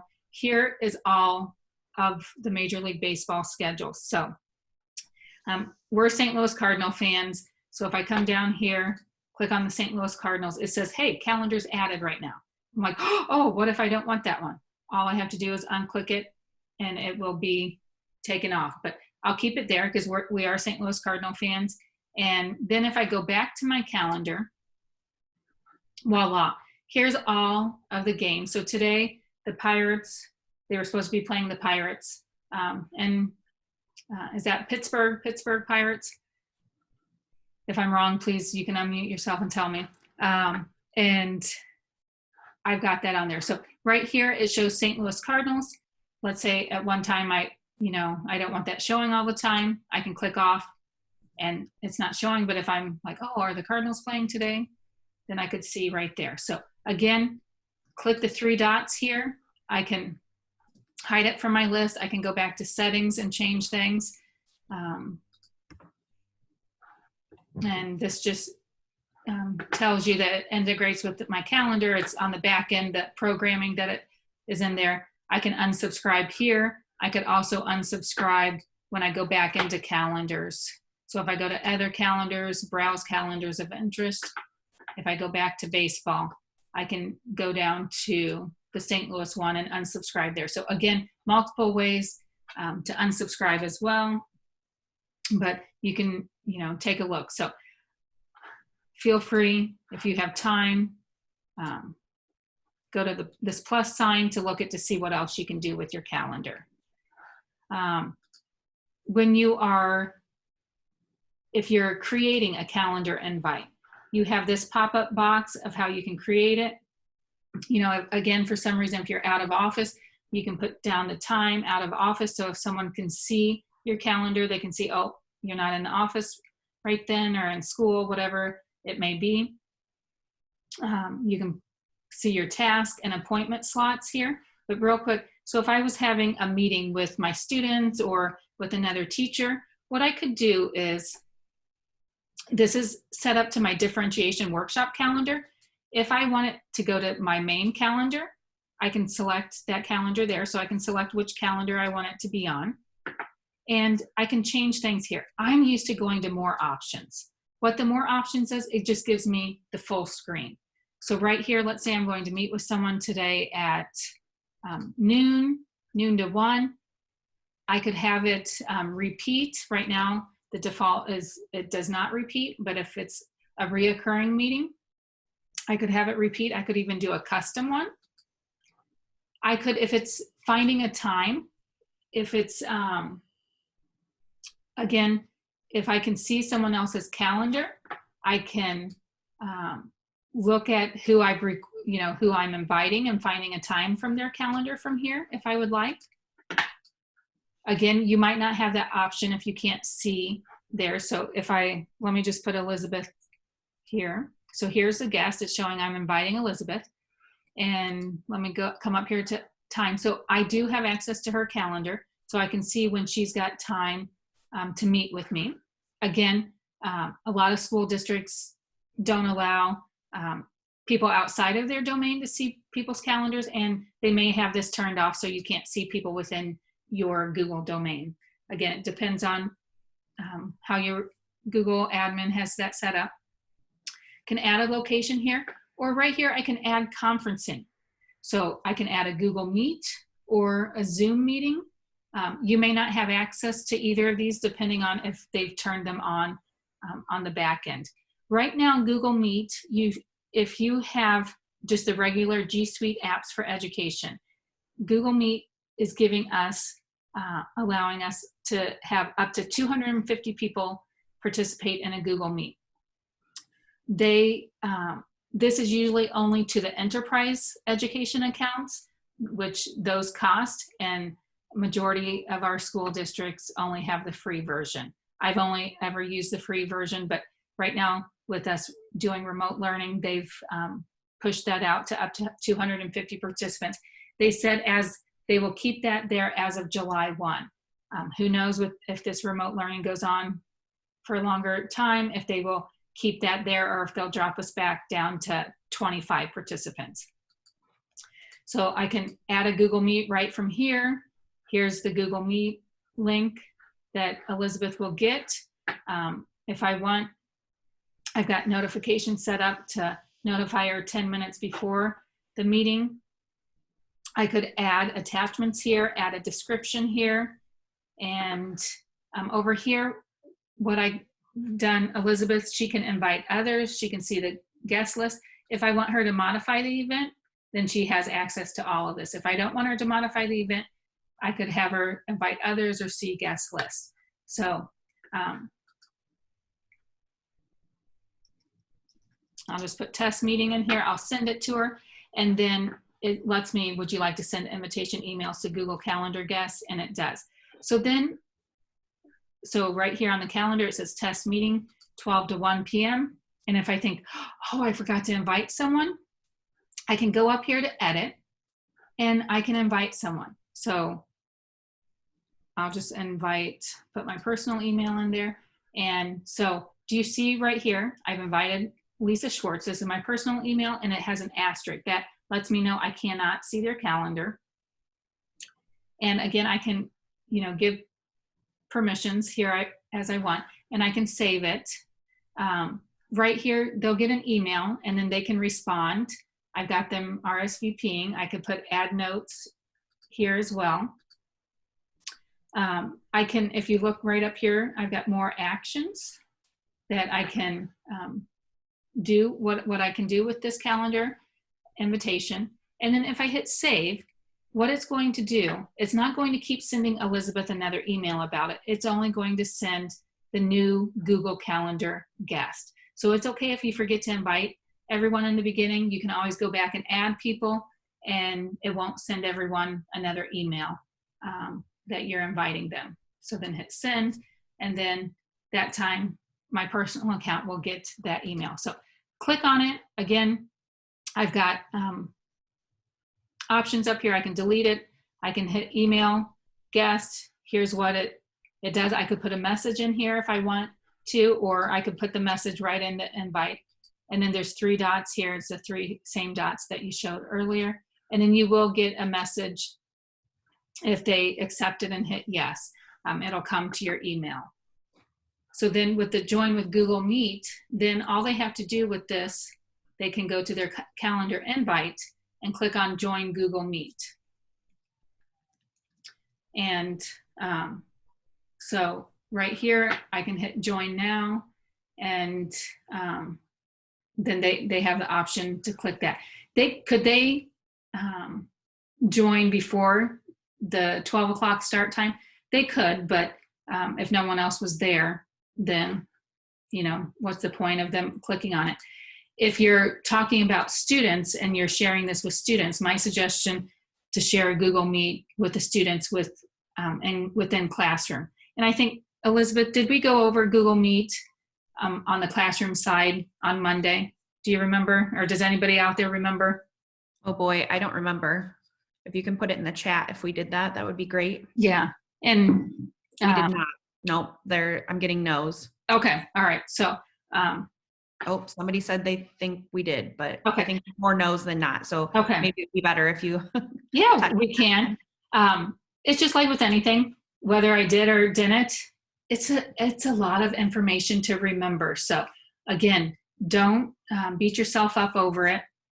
Know that we started recording these based off of people's response, like, hey, I would like to see a recording, and maybe go back, not watch the whole thing, but go back to where I talk about certain apps and learn about that. Because if anybody's figured out how to remember everything out there, let me know. I would love to know, but I have not.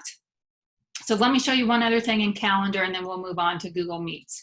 Another thing here in Calendar, when I hit create, you have appointment slots. So if you're meeting, back, hopefully when we get to do parent-teacher conferences or student-led conferences, you can have appointment slots here.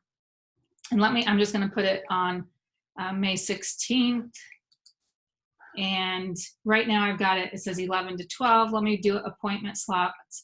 Let's say 11 to 5 at 6 hours. I can slots with duration. I can put 30 minutes, 15 minutes, whatever I want. Again, I can change my calendar here. Which calendar do I want it to be added to? Slots with durations. I want, people to be able to sign up for, let's say, a 30-minute slot for a student-led conference. And I can type in student-led conference and save. So then what people will see when they go to this, I've got it 30-minute appointment slots. I can send them the link to go to this appointment page for this calendar. And so they can see right over here on May 16th, I've got student-led conference. They can sign up for a half-hour increment. So if they want to sign up from 11 to 11:30, they just click there. And then on their end, they can sign up for it. I'm still me, so it says click on an appointment slot to sign up. If no slots are available, please try a different time range. Then they could even cancel their appointment slot that they booked and delete it from their own calendar. So again, this is another way that they can, it saves you time from sending emails back and forth, to see what time would be good for them for the student-led conference. All right. So again, look at the challenge here on slide 36 if you want to help yourself get ready for the exam. So Google Hangout, Chat, and Meet. If you are confused by the names of these, it's fine. Google has confused me at times. So again, how can I get to these? I can go to a new tab and go to the waffle. Right now, we've got Google Hangouts, we've got Google Meet, and Google Chat. If you don't see these in your apps, again, your Google admin can turn these on or off. I know some school districts don't have chat on because they don't want, people, especially students, being able to chat using their Google accounts through their school. But the Google Meet, you can go, click on the Google Meet and create a meet right here. You could start a meeting or, join a meeting from here. As you can see, this shows all of the meetings I have. So today at 12 p.m., I put in a test meeting there. I think was at the calendar invite that I did with you, Elizabeth, just a little bit ago. Yes, I think so. Okay. But if I want to click there to join or start a meeting, I can even click here to learn how to schedule a meeting and hit continue. And so if I just hit continue, can start a meeting right now. And when I start a meeting here, let me go ahead and turn off the mic and join now. I can see the participants who's in here. I can add others right here. And then I'm not going to add anybody else right now. So am I lagging? Sometimes I lag when I do the Google Meet as well. I'm not? No. Okay, thanks. So no one else is joined right now, but whoever's joined, I can see right here, and it shows me how many. There is a chat within the Google Meet that people can chat, kind of like how we've got a chat within Zoom. So I'm going to go ahead and exit out of this. I closed it. Now let's say I had students in the meeting and I closed it and they were still there. What you want to do anytime you're meeting with students and you don't want them to hang around in the Google Meet, you will want to remove them before you leave it yourself. So let me show you. Another way to do this, if I go to Classroom. So earlier I think I talked to you about if you have Classroom and you have Google Meet, the best way to do a Google Meet is through Classroom.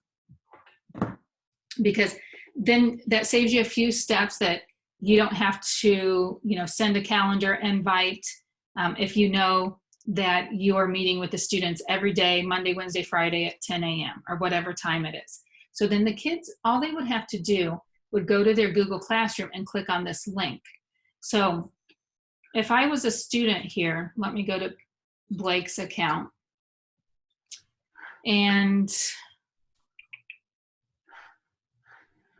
where's too many things open, too many different screens. Okay, Blake's account is open, but I don't know where it went. Give me a second. Oh, here we go. You can't see it though. Let me,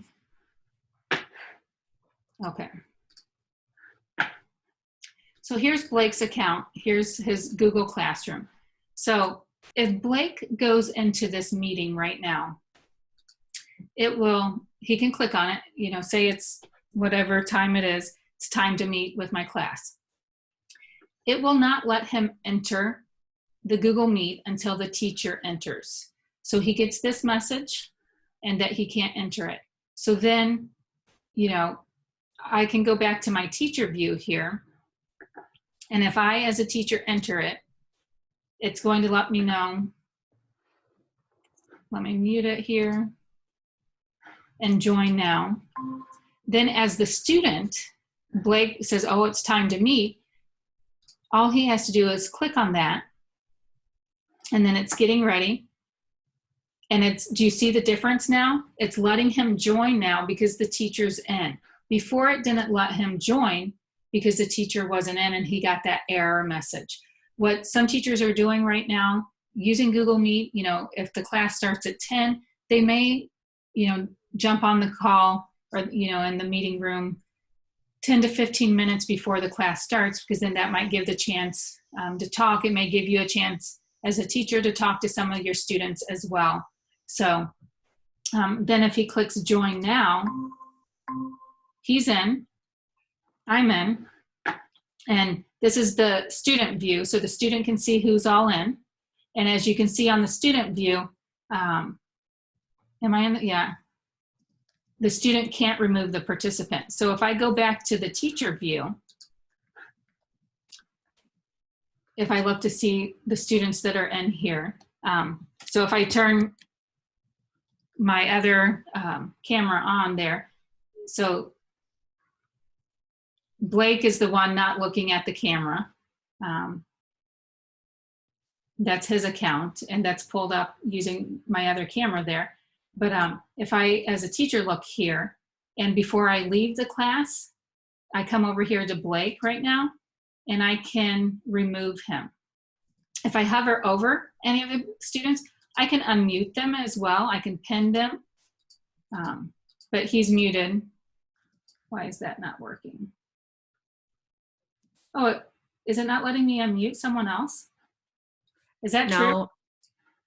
Well, actually, no, because since you're the organizer, it should let you mute people. When you hover over top of their picture on the, or is that the, I know you can mute them, but you can't unmute them. Okay. If that helps. Okay, that does help. Thank you. And that's one thing with Google. You know, they're pushing out things constantly.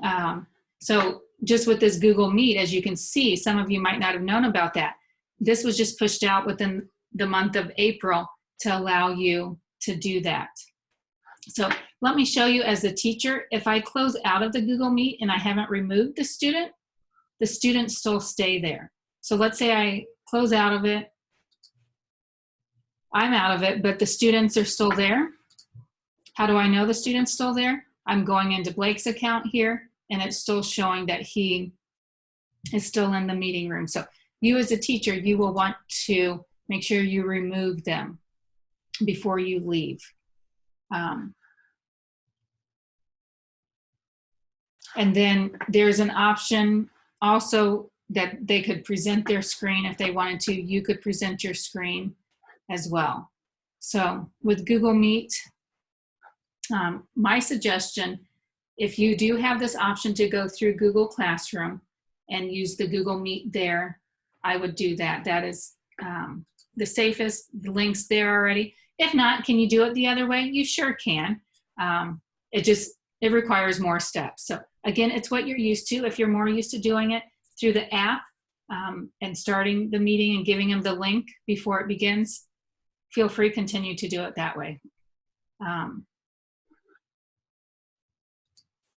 Then we've got the Hangout chat. So right now we still have this thing called the Hangout.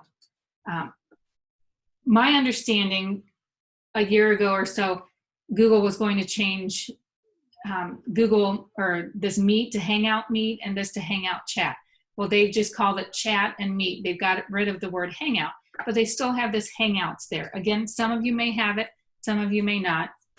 With Hangouts, you can still use it as a chatting resource, as you can see here. You can also do a video call or a phone call through Google Hangouts. So you can see the contacts. Again, your school district may have this turned off, but if not, you have the options here. Again, anytime with these apps, here's 3 dots, go to see what else you can do with it. I don't, and this, with Google Meet out there, I haven't heard of anybody still using Hangouts, because I thought Google was going to be phasing Hangouts out, but they're still there. So know that that is there as well. I showed you how you could, with the Google Calendar link, you could add a Google Meet. The screen share, I didn't show you that during a Hangout Meet. But if I go back to this, there's a spot where you could do a screen share. And then if you do look at the next slide, I had 3 different extensions on there. I know the grid view extension, Google's kind of pushed that out within the app now, so I don't think you need this extension anymore, but you could check out these other 2 extensions. Again, if you can add extensions, take a look at what those are. But to share your screen with Google Meet, it's just right down here. I can turn on closed captions as well. I can present now. Click on these 3 dots here. You've got more options here as well. So right here, some people are using Google Meets to record a meeting. Again, this record a meeting, people are sharing their screen and recording things for their students. The record the meeting, I think, is in the enterprise account. Again, so if you see that go away later on, that might be because it's only in the enterprise account. Who knows, with all of this, Google may keep some of these features into the fall, into next year. But right now they have it set up turning off on July 1st because that's in their Google Enterprise account. So you've heard me say that a couple times today. And what that is, most of us use the G Suite for Education apps, or the G Suite apps for education, and it's free. But Google also has the enterprise account where there's a fee. And for the enterprise account, what I'm noticing there, some of these features they're adding into some of the apps that we're using on a daily basis. But majority of the time for the enterprise account, it's on the back end, it's there's more security that they've added, and so that they are charging for that. But here's present now. So just again, on the exam, if they ask you any information and you're not for sure, see if there's 3 dots or a gear somewhere to look that up. Any questions over Google Meets? Or Elizabeth, anything else you want to add? I don't think so. I just had somebody ask in the chat about an advantage or disadvantage to Meets versus Zoom, and there's a lot of conversation about that out there. But one of the main disadvantages to just using Zoom is eventually, when it's no longer completely free, there are some limits on the meetings that you can hold within Zoom, and it'll kick you out right after, like 40 minutes, I think is the time limit. So so that would be something that, in my eyes, if I'm not finished with my class and it just cuts me off, then that creates a whole new problem, depending really with any age students, but especially those younger ones, to not understand that we'll come back. So, but it really just depends on preference. How many questions is the test? Do you remember how many questions there are, Lisa? Yeah, there were about 20 to 25 multiple choice questions, drag and drop questions, and then there were between 10 and 12 scenarios. And the scenarios are similar to like the challenges. And sometimes the scenarios might have 3 or 4 tasks in each of the scenarios. So, yeah, great question. All right, we'll take a quick break here. Let's just come back here at 11:10, if you can. And feel free here on slide 39. Here's some things you can look at during your break. And when we come back, we'll talk about YouTube, sites, groups, and keep. And then again, I can go over how to register for the exam as well. So we'll go at a fast pace, but again, some of these apps, if you want to know more about, you can always go back and look at our recordings from our last week's training. So we'll see you back here at 11:10 and finish up the rest of the workshop.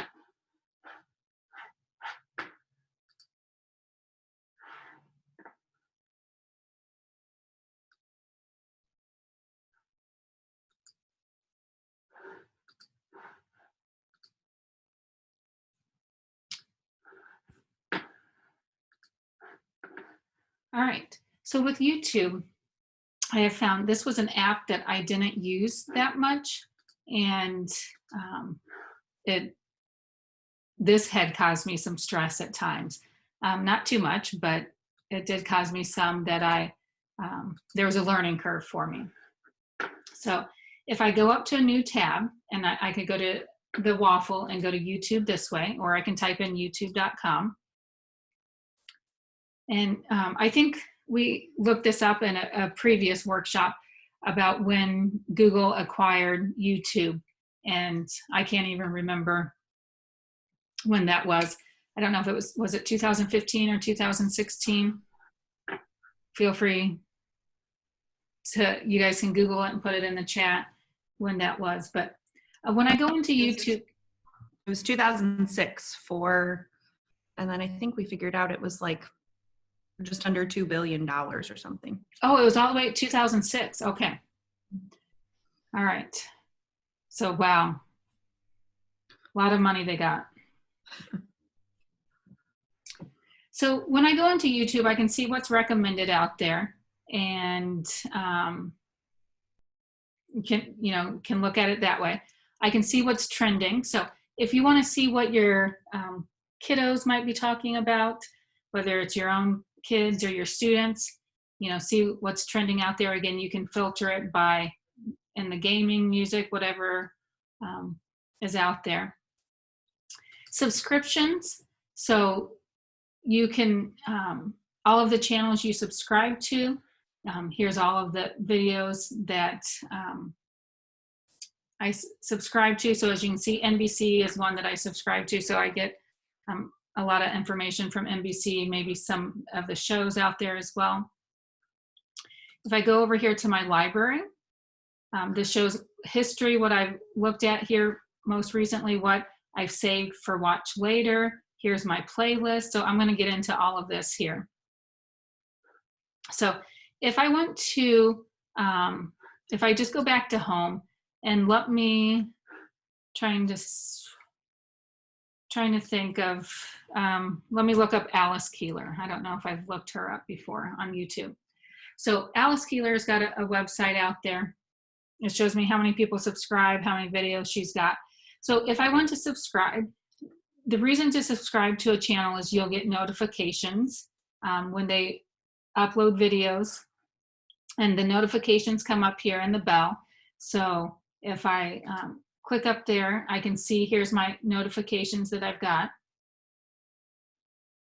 I also get notifications when I've got new subscribers. So I subscribe, my personal account subscribed to my work account, YouTube channel, just so that I could play around with that. So you also get, notifications of that as well.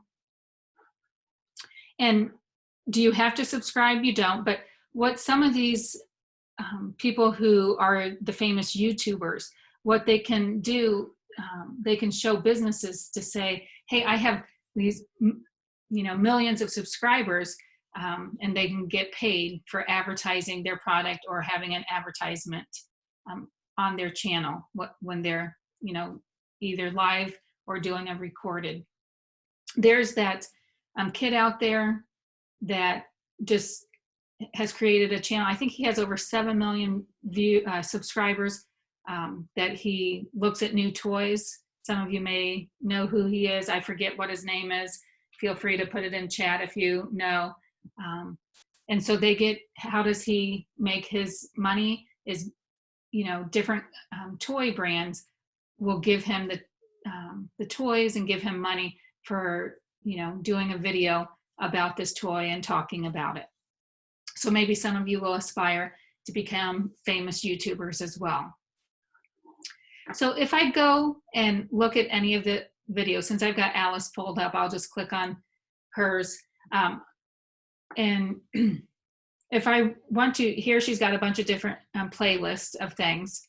So if you want to get started with Minecraft, she's got lots of videos out there explaining that.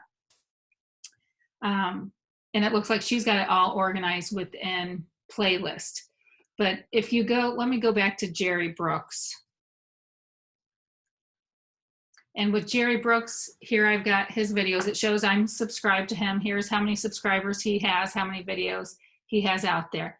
And if I look at one of his videos, let me just pull it up here. If I click on one of his videos,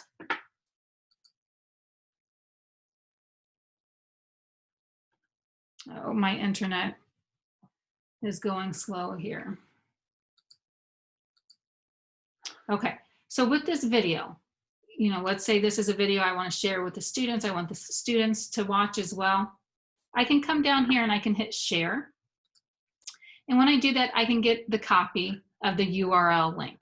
And all I have to do is hit copy. And then if I want to insert it into the Google form that I showed you earlier, I could do it that way. I could also just go and search for Jerry Brooks and pick it up, you know, find the video that way as well. But if not, if I go to share, I can get the copy of the URL and share it that way. When you're looking at people's videos, you can give them a thumbs up if you like it, or a thumbs down if you don't like it. You can comment on the videos as well. You can also, if you come right here, do you see these three lines and the plus sign? You can also create a playlist and save it in. You can save it in a playlist that you've created.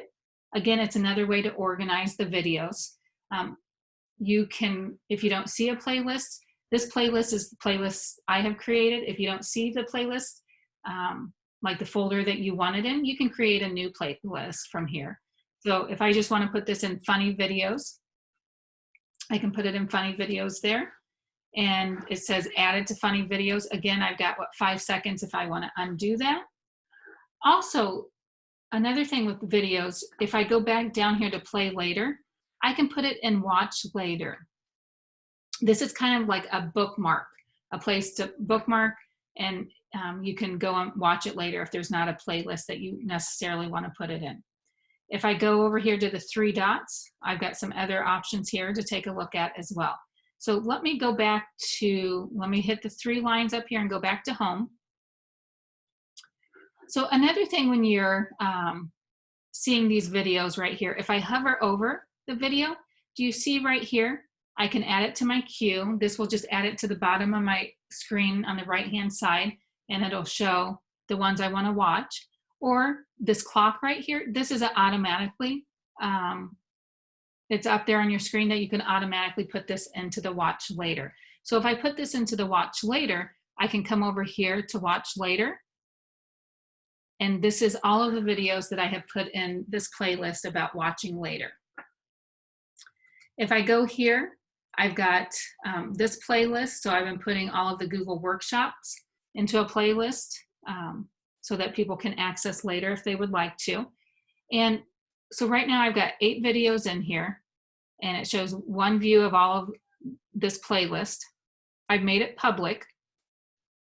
And if I want to share this playlist out with people, again, I can click on the share, and I can copy this link, and I can share it out through email if I would like to. Again, here's 3 dots. I can even add a collaborator. If I add a collaborator to this, that collaborator can add videos to this playlist as well, can delete videos, so they have rights to do everything I do. So I just have to make sure I turn it on and then add the collaborators, and I can share the link with them right here. But as you can see, it does allow them to add videos to this playlist. It also, I can turn this on or off to allow new collaborators as well.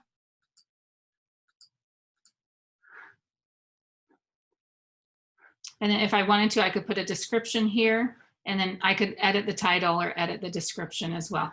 If you come over here, here's the videos in this playlist. Again, I've got 3 dots. If I hover over it, I've got options. I can move it to the top, move it to the bottom. I can also come over here, and when I put my mouse over these 2 lines, I can drag and drop the order of the videos as well. And so if I did add a collaborator, this one it says it's added by Lisa Schwartz. If I added a collaborator, it would say who it was added by. So if you look at the slide deck here,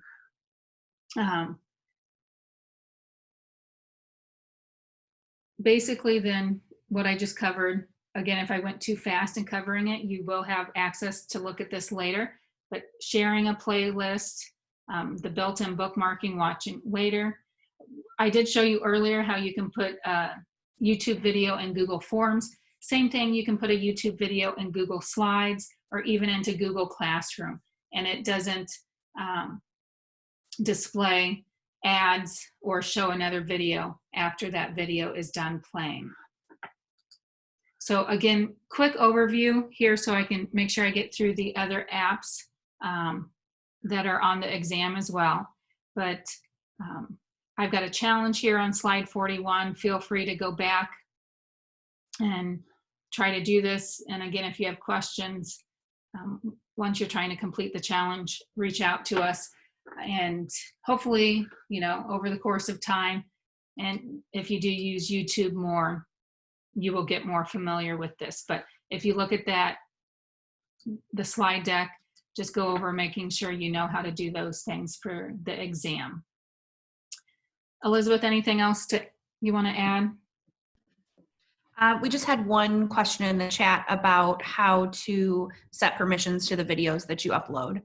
And so I just stuck it in the chat that when you upload a video, you get to decide if it's unlisted, private, or public. And so if you don't want it to be searchable, but you want your students to be able to access the video, you would put it as unlisted.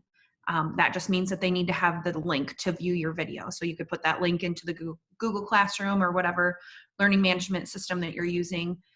Private would be, it's just there for you. You're the only one that can see it. And then public would mean that it's searchable. So if somebody typed a keyword in that matched something that brought up your video, then they could possibly see it as well.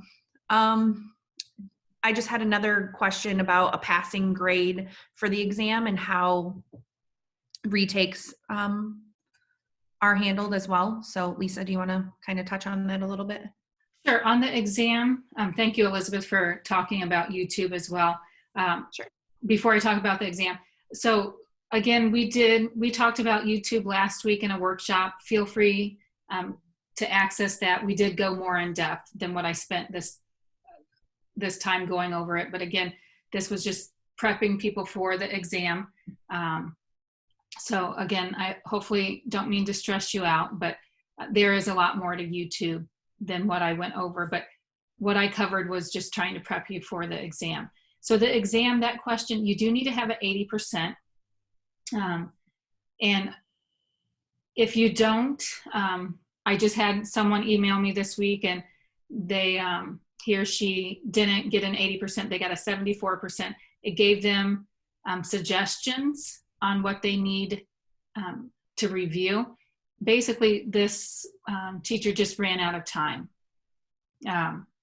So he or she's going to take it again.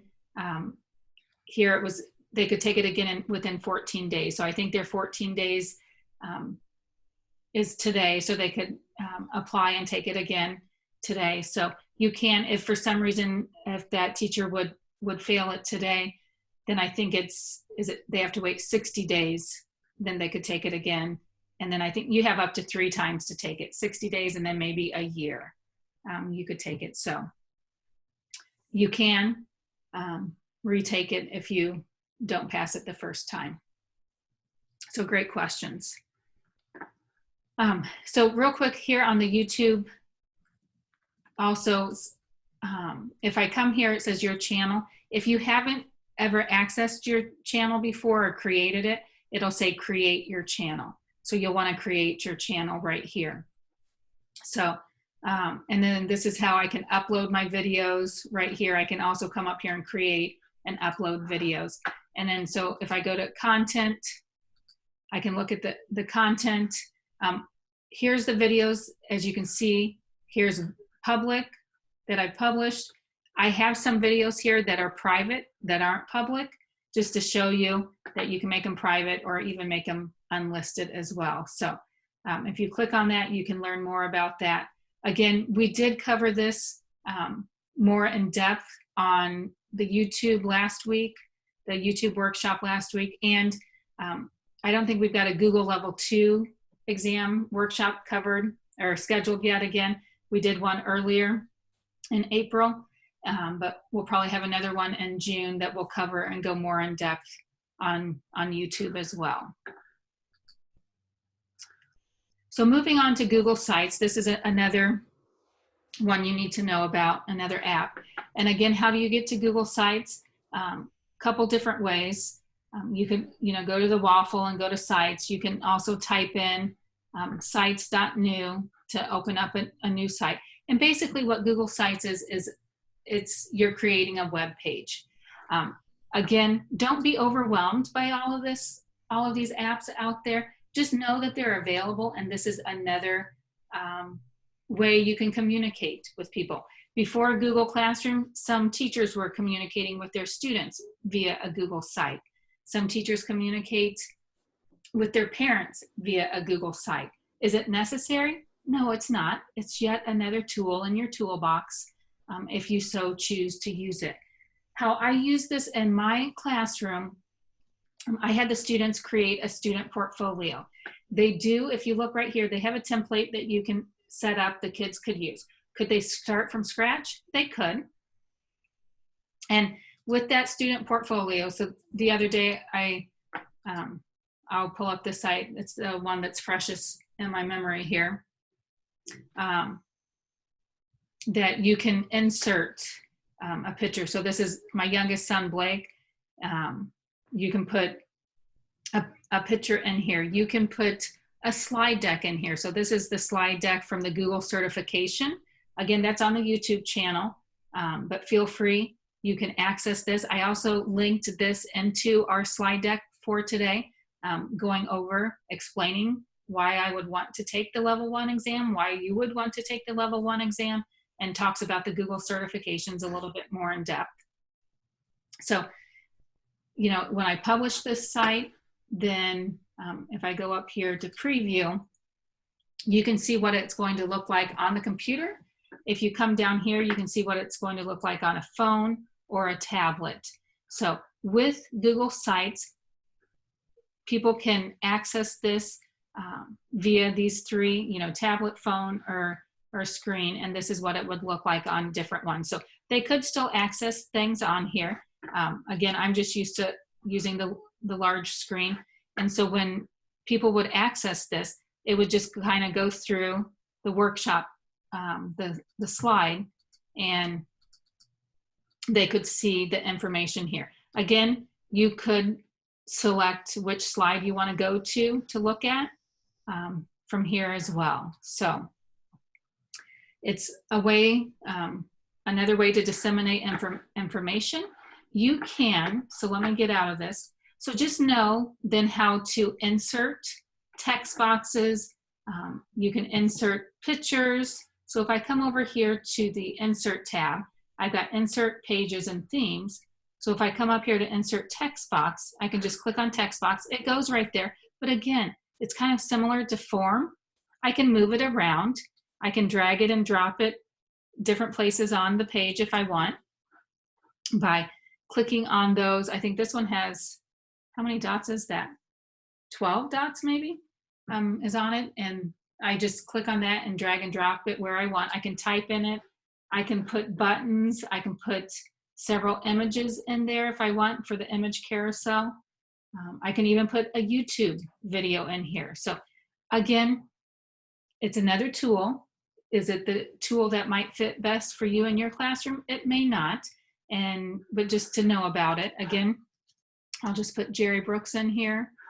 And so if I want to throw on a video here, but how I used it with a portfolio, when we created apps in the classroom, when I taught the computer apps and web design class, what they could do is then at the end, as they added new apps, they could insert their picture of their app, and then I could have them explain a couple things here about their app, what the purpose of it, what problem it was solving. So I use Google Sites as a way for them, instead of giving them a worksheet to fill out explaining the app, they put it on their site and explained it there. And it was a way then they could have this document, this site that they could take with them. Then they could show their parents at the student-led conferences, or if they couldn't make it during that time, they could show them at home. So as you can see, when I put the video in there here, they can watch the video from here as well. So let me go back here. Let me show you how to add another page. So if you look up here, I've got home. So if I go to home, so this is my home page. If I jump over here to geography, here's the geography page. As you can see, there's nothing on it. And if I go down here to math, I've got my math page.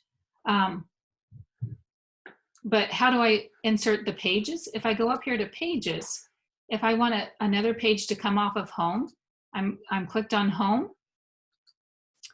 and I add a sub page. I can even add a sub page off of some of these other pages. So if I go over here to the 3 dots and add a sub page, and if I add science and hit done, it automatically puts science there, and then come up here, science is there. I didn't have to do anything. On the back end, it does it for me.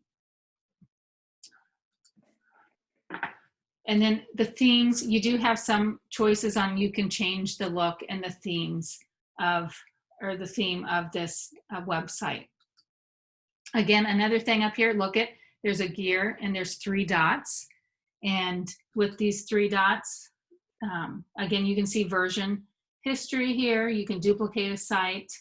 If you're new to Google Sites, you could take a tour as well. And then here at the gear, I've got some other things here. This is one new thing that Google just came out with, I want to say within the last maybe week or 2 weeks, this announcement banner. So I could put this announcement banner in here, and I'll put it to all pages. I want it to show banner. And what it does up here at the top, it'll show this. So you might be seeing this on some websites out there right now during COVID-19. They'll put COVID-19 and maybe put adjusted hours or put a message there for you. Same thing. This Google Sites is allowing us to do that. They've added this announcement banner. And if you see, when I hover over the announcement banner, I have the gear there. So it takes me back to settings. So again, multiple ways to do the same thing. You can, with Google Sites, again, you can get a Google Analytics tracking ID, so you can see how many people are clicking on the site. You know, if your school district's wanting you to do a site for the parents, then you can give them data and say, hey, I'm only having a 20% open rate of my site or of different links. That's what you can do. You'll have to enable it and get this tracking ID. I know some school districts out there use that. So again, with using Google, you know, on the back end, you can get the data for Google Sites here of the usage of it. If you look here on slide 43, this is the challenge here to help you prep for the exam. But as long as you go to this insert, this is where you can insert anything you'd like. You know, very similar to inserting things, whether it's in Google Slides or Forms, similar to, inserting a YouTube video. You have the same, you can do a search or do videos that you already have uploaded. It doesn't have, if you notice in Forms where you could put in the link to the video, they don't have that as a choice here. So there are a few differences, but like right here with Google Docs, if I want to insert a Google Doc, I can just, click on Insert Docs, and it brings up the doc that I want to insert. Up here, I don't know if I touched on this already, but you can have collaborators on this. And with this site, Elizabeth's a collaborator. She's an editor.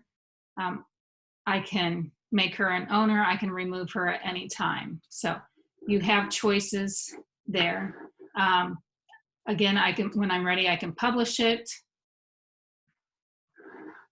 Here's what the draft looks like. Here's what it looks like currently published. What did I update? I updated home. I added science. So it does let me know the changes. I also added the announcement banner. And then if I click on this drop-down arrow, then I've got some choices as well. I can unpublish it at any time. I will tell you, with the Google sites that the students made with their portfolios, we didn't publish them. It was just something that they had a place to organize all of their apps that they created in the classroom. So again, for the exam, look over slide 43. If Google Sites, if after today you like, oh, I want to learn more about that, feel free, go back and look at that in our workshop that we had last week. We did go a little bit more in depth, and I know Elizabeth had shared some resources of some other Google Sites out there as well. Elizabeth, anything else you want to add? Nope, I think you're good. Okay. And again, moving, some of you may think this is moving way too fast. This workshop today and Monday, kind of an overview to get you ready for the exam, that you've maybe used these apps before. So again, if we're stressing anyone out there, reach out to Elizabeth or I, and we'll help out. We'll give you some suggestions, and just keep watching for other events that and other workshops that will be held to help you on your journey of learning about different technology tools out there. Google Groups. Moving on to Google Groups, I do have a video. I think this video here, for some reason, it doesn't show the video, but just the black screen of another colleague of ours, Ben, who created a video talking about Google Groups. And that's one thing with your journey with this remote learning and with teaching in your classroom, is it's okay that you don't have to be the creator of everything.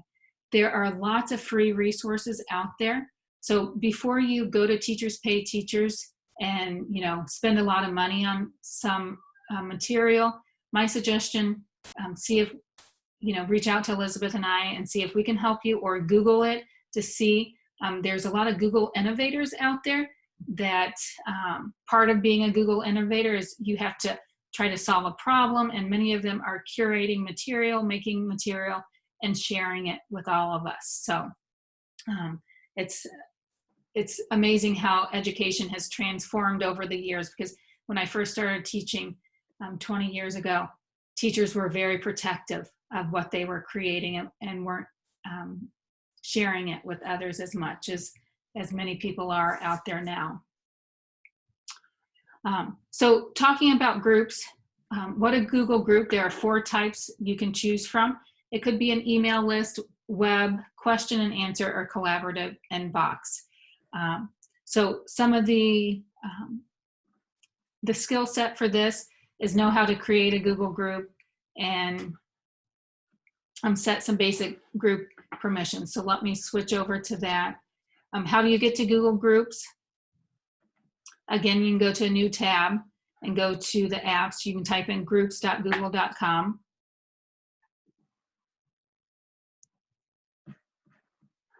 And some organizations, I forgot about this, won't allow you to create new groups. The Learning Technology Center has it set up that we can't create new groups. I can go click here and look at the groups I'm a member of. So I've got to switch over to my personal account and show you groups. So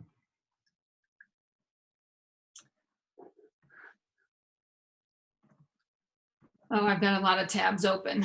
So another thing, if you see, whoops, if you see that you have a lot of tabs open here, I've got an extension called One Tab. And what this will allow me to do, then when I click on One Tab, let me pin this first. And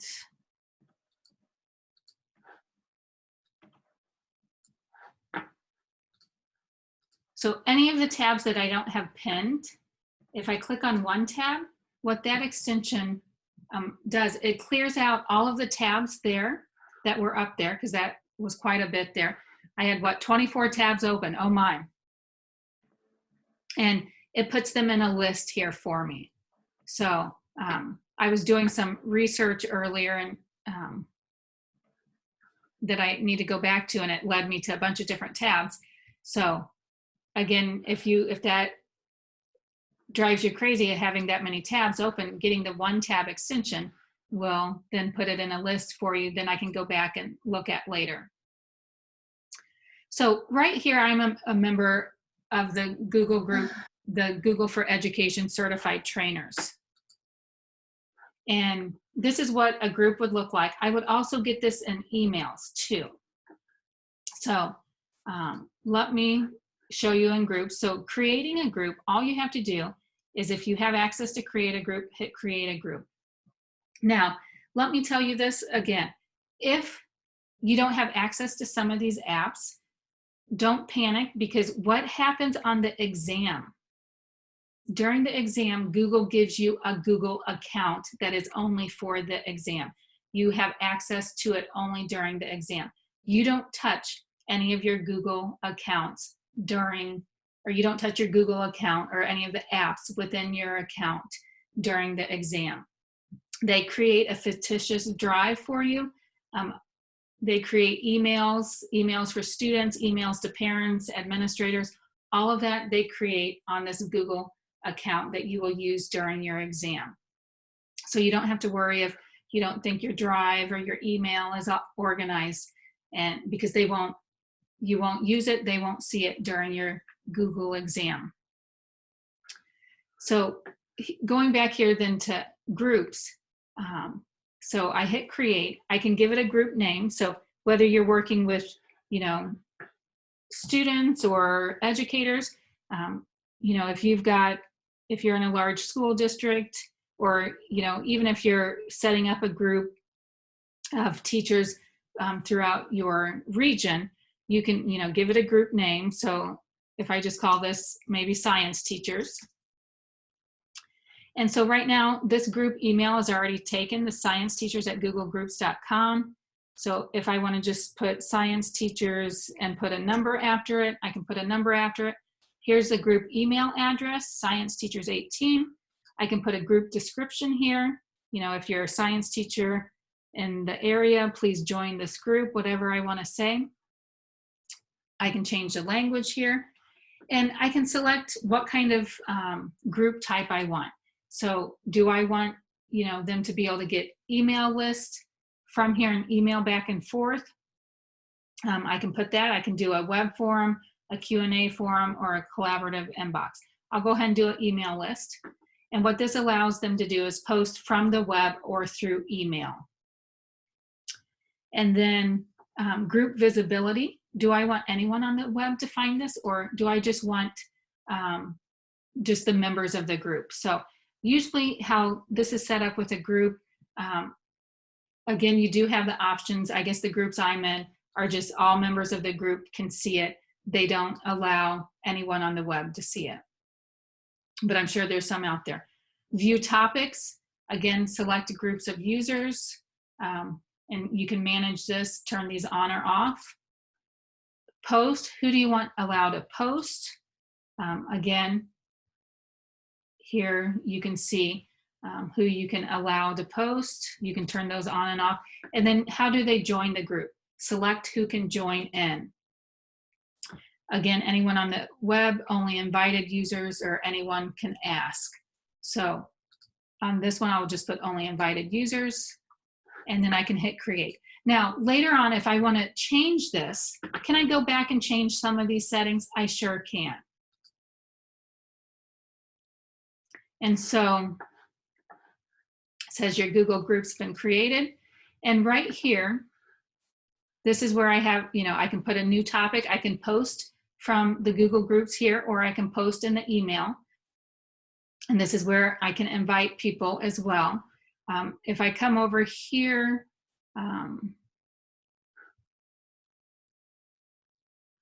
okay, I need to save my changes here. So right now there's 0 topics here. I can put a welcome message here. And if I come over here, I can manage my group. This is, here's the email address that people can use to email to post things. I've got it where people, they can post just by emailing. I can manage my members. So I think I put down where they had to be invited. So I can invite them as well. Let me see.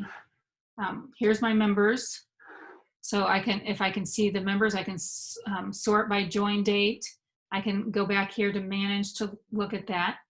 If I go, let me just show you this group that I'm a part of with the Google for Education Certified Trainers.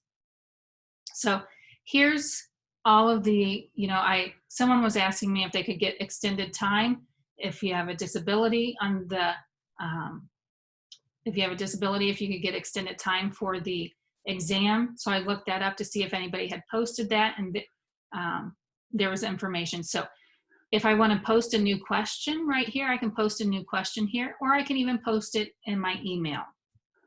So what does it look like in my email? If I go to my forums here, here's all of the emails. I get a lot of emails through this Google group. Again, did you see how many were new just as of this morning? And then you can see the topics here. So if I like to see that in my email, I can. As you can see here in this conversation thread, there's 42 of them, conversations based off of that. But if I don't like to see that in the email, I can go right here to my Google group and search and look at, here's the trainer site, or I can put links here. So it's another way to disseminate information, and it's in one place that people can go back to and look. Some people might like Google groups over Google Sites. So it doesn't matter which one you use. You use the one that fits you the best. So another thing here then with the Google groups, here's a message welcoming people. If I go here, I can click on members and I can see who all the members are. And there's over 5,000 members, and it shows when they joined. So this is just, it's sorted by join date. I can sort it different ways as well.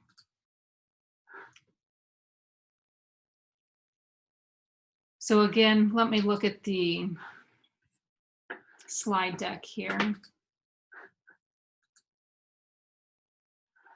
So creating a group, establishing a group, how you can set basic group permissions, add members to a group. So to share with your entire group by sending one email. So what that would look like, if I go to my email, here's the group science teachers created and ready to use. And it, all they would have to do is just reply back to this email, and that would then go to the group. So if I go over here, hit reply, then it's going to go right back to the science teachers group. And so if you were a member of it, you would get all of those emails. So as you can see, I get all of the emails from the Google Trainer group. I have it just going into my forums, so it's not in my inbox. And if that's confusing to you, you can just go to the web version of it. You can post a new question here, and you can even search, you know, what you're looking for. So what I searched for was the extended time for that teacher. So again, it's just another way to organize. So again, don't stress out if you're overwhelmed by all of these apps.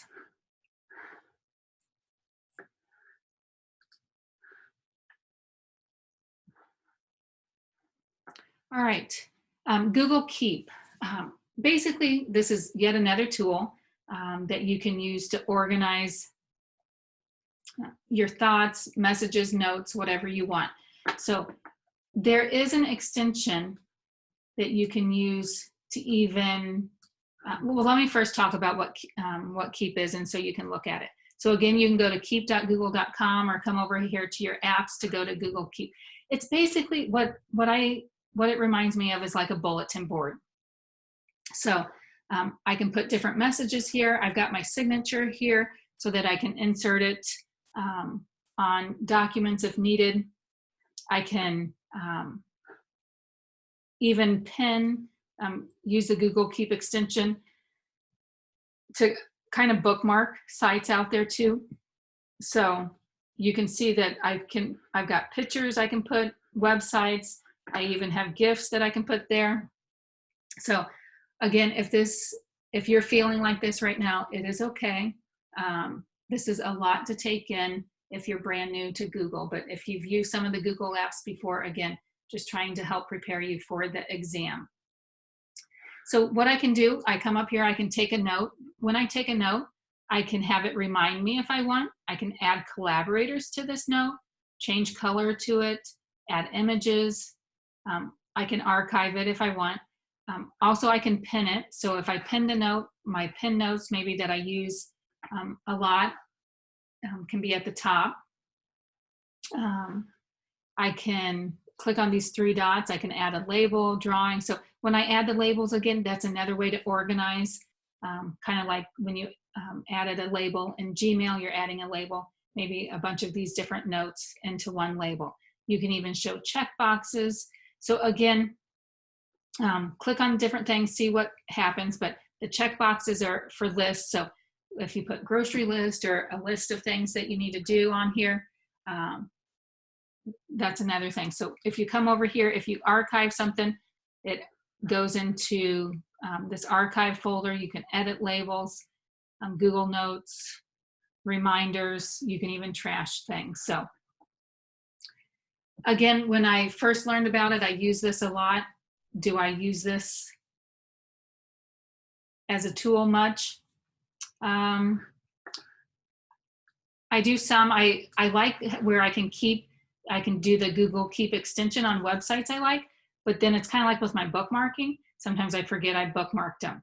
So the Google Keep extension, let me see if I have it turned on. Nope. So let me turn it on here. It comes up here. It should be do you see the light bulb up there now? Am I missing it? Let me refresh my page.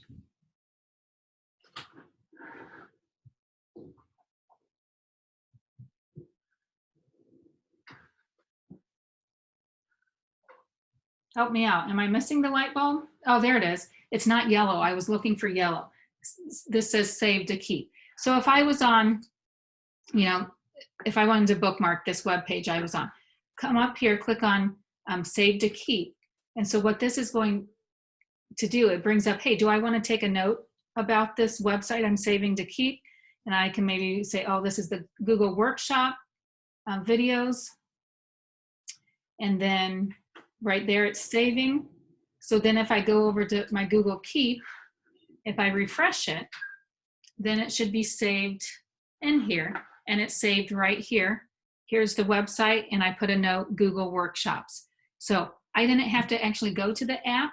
I use the extension. I can save any website that I want, and it pops up here. Again, sometimes with like my bookmarks, I forget that I save it to Google Keep, and I can refer back to it. So again, multiple ways to do the same thing out there. You just do what works best for you. And it, again, helps for differentiation. We are all so different. So Google Keep, again, you've got a gear up here that you can, change your settings. You can change the view. So this is the grid view. You can change it to list view. It's whatever you get used to. I've gotten used to the grid view, but again, you can change that as well. Elizabeth, anything else you want to add about Keep? Nope, I don't think so. Like you said, you had mentioned before, like grocery lists are really great for this. And I think, and I don't know if you mentioned this because I was answering some questions in the chat, that you can, I believe with Keep, you can put location on there. Did you mention that? I didn't. I've never used it for that. You want to Yeah. talk about that? Well, I have used it in the past. I am the kind of person that if I have too many things going on in my brain, sometimes I can forget to pick up a prescription or something like that. Mm-hmm. So if you put a note in your Keep and then you put the location on, for instance, like the address to the Walgreens that you need to go to, when you get close to it, if you allow it to use your data, it'll remind you that you're getting ready to drive by there, and don't forget to pick up your prescription. Oh, interesting. I learned something new. Thank you. So you put the address right there in the note? No, I think you have to add it with one of the tools down at the bottom. I haven't done it in a while.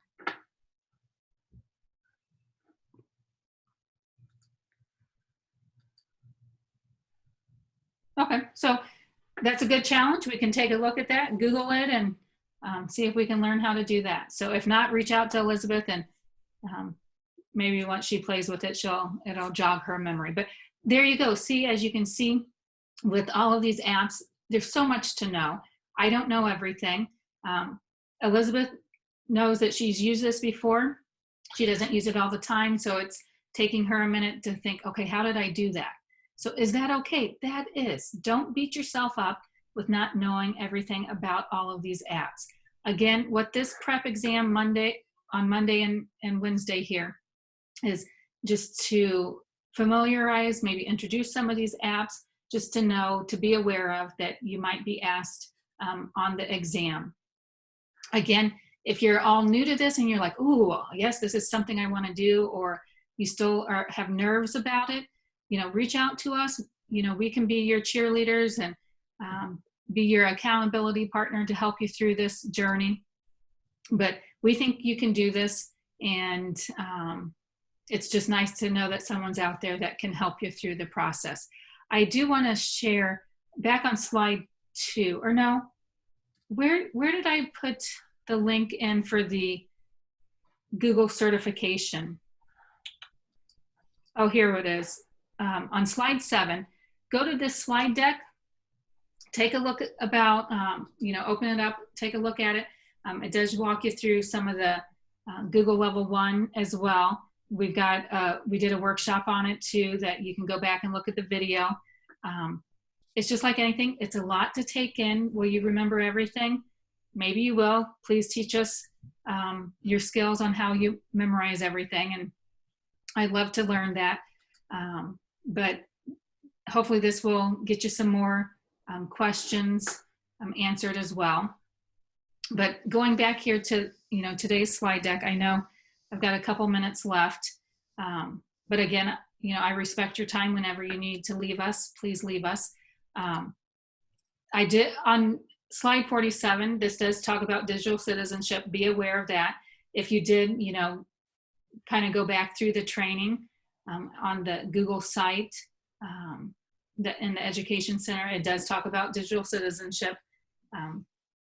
So just make sure you review that. And then here on these other slides here, this talks about registering for the exam. And I am going to walk you through that here in just a second. This slide 49 kind of shows you where you can go back and get the training. Slide 50 is just a animated GIF, or I usually say GIF. I always have to stop and think. Created this in Screencastify.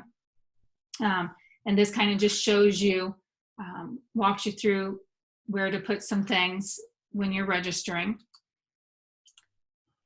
use this help center here from Google. I know so far we've got one more workshop this week there's a registration link live. Again, go back to our events page if you want to see what else is offered through the LTC. And then the biggest thing from all of these Google workshops is, you might be beating yourself up not doing this sooner in your classroom. But I love this quote from Maya Angelou is, "I did then what I knew how to do. Now that I know better, I hope that you will do better and for yourself and for your students out there." So if and when you're ready to take the Google exam, you can fill out this voucher form here. And this will allow you to take the exam using this voucher so you don't have to pay $10. So feel free to fill that out. I think you do have to, let us know what workshop you were in with us to get the voucher. Again, if you can fill out this Google evaluation here for me as well. But I'm going to jump back up here, and for those of you who are ready to register for the exam, whether it's this week, next week, a month from now, all you have to do is click on this link right here. And I think this is several different other places throughout the slide deck and in the Google certification slide deck as well. But you have to create an account with Criterion. It's webassessor.com. It's who administers the exams. So again, the way you know the exam or this format right here, as of right now, they're saying this is going to go away July 1st. So if you are ready to take the exam, try to make sure you take it before June 30th because they're using ProctorU instead of Criterion. So then once you have this filled out, it will then take you to another screen where you will actually register for the exam and you put in the voucher code. So let me see if I go to this account, if I can bring it up. We have a question in the chat, Lisa, that I'm not sure what the answer is. She said that it requires, for the voucher, I believe, it requires a test date. Do you have to have the exact date for the voucher? Oh, good question. You don't.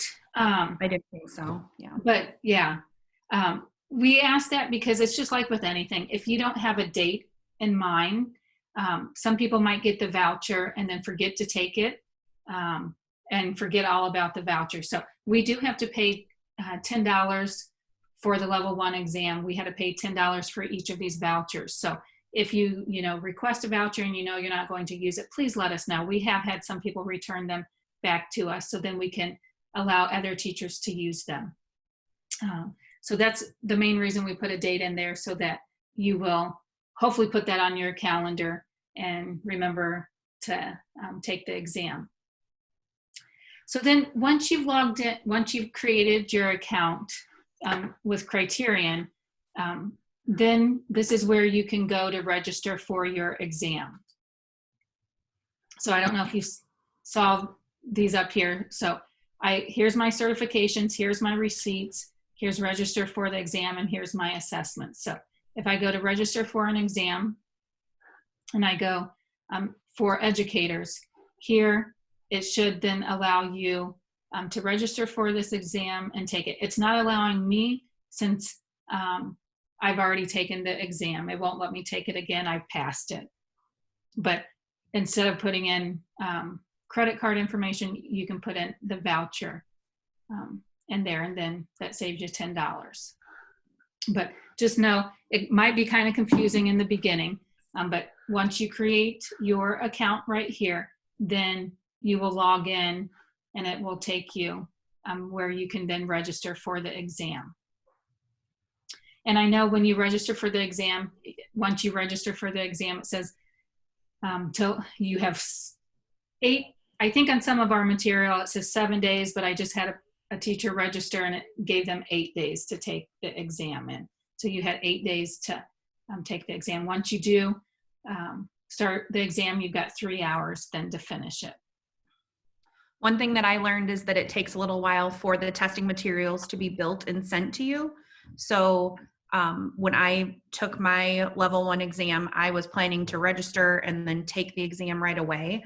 But that didn't happen. My materials didn't come right away. I had a few friends colleagues that I was doing it with, and one got their materials in like 30 minutes and another one was like 3 hours. And then mine came, I think maybe like 8 hours after Oh, wow. we did that. So, and we all registered at the same time. So I'm not sure what the difference was, but yeah, so definitely register and knowing that you're probably not going to take it right away. Yeah, that's good to know. So I know, again, this is a lot of information. Now you might know how your students feel at times, right? Let us know. We'll stay on here if you have questions. But again, you can get off whenever you need to. But if you've got some particular questions, feel free to unmute yourself and you can ask away. Or if anybody wants to share any stories that you have or questions or stories about the Google Education Center, anything. This is a time that we finally get to interact with each other. We have someone that said that they tried the address to take the evaluation and it won't let that person in. Oh, my Google evaluation? Cynthia, if you want to unmute and tell us. Yes, she just typed yes. Interesting. Anybody else having that problem too?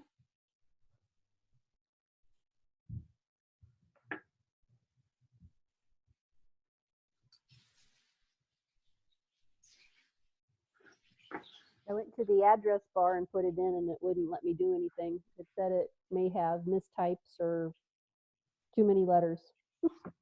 Oh, so it wouldn't, you couldn't click on it right from the slide deck? No, you're a view only.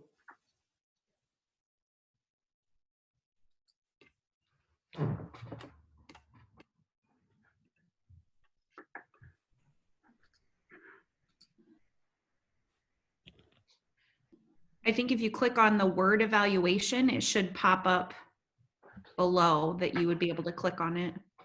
Okay, but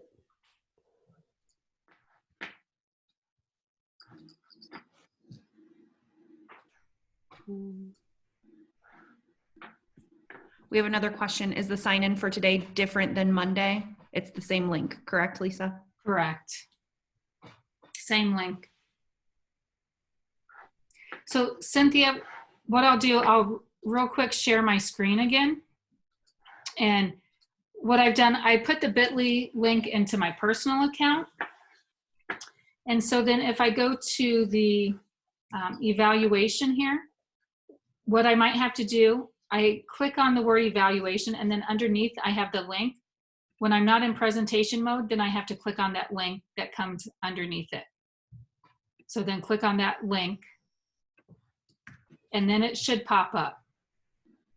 If it doesn't, we can send it to you via your email.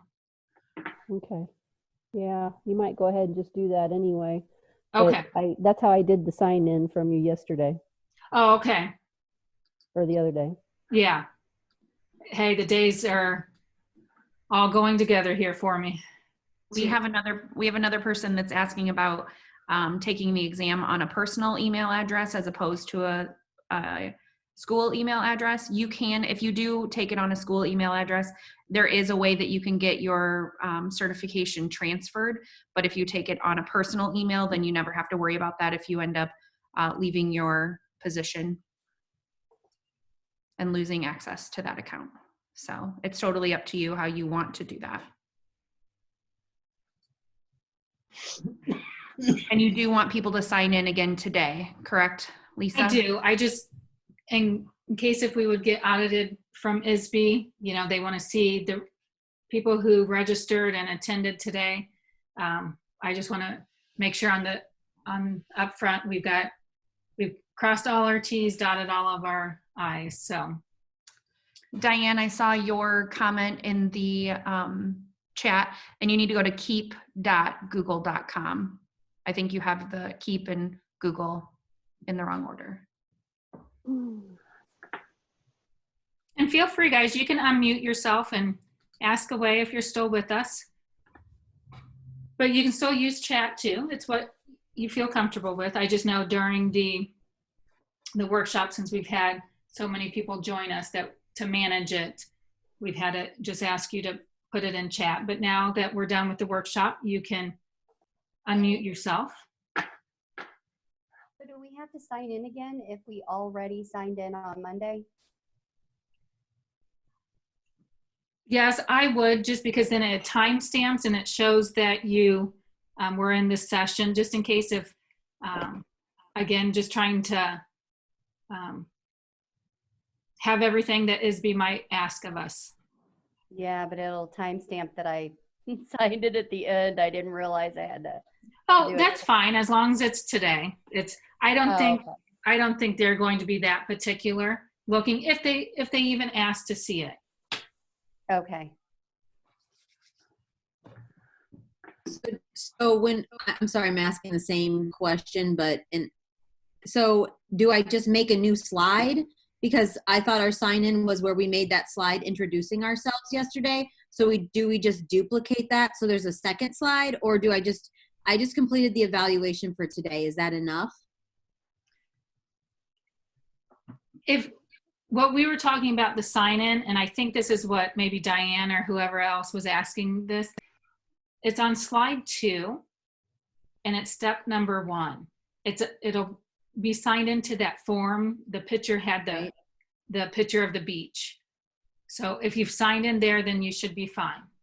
Okay. Oh, click the sign in button. Okay. I got you. Okay. I was thinking that was when we made that thing of ourselves so that you would know who we are.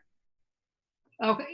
And that could be another way they could, verify too. So, and then I completed the evaluation for today and the evaluation for last time. And then just to go over, I know you said this and you explained it, but just to reiterate, to sign up for the voucher, is there a link in our email, or we go to the Learning Center and then you check to see that we signed in? No, if you for sure want the voucher, there's another form for you to fill out. Okay, and that's on slide. I put it several different places. I know on slide 3 at the bottom. Okay. On the very last slide, I have it there. I see it. Okay. Okay, but yeah, no, great questions. I mean, because that shows. Sorry, we've got kids doing e-learning and crying babies and all that kind of stuff in the middle of this, so we're catching things and not catching things. And that's fine. And I mean, that's how life is. We can't remember everything. I would have liked to have given you more breaks, but again, hopefully people took breaks as they needed, and then that's why we are recording this. So, is there anything specific on Google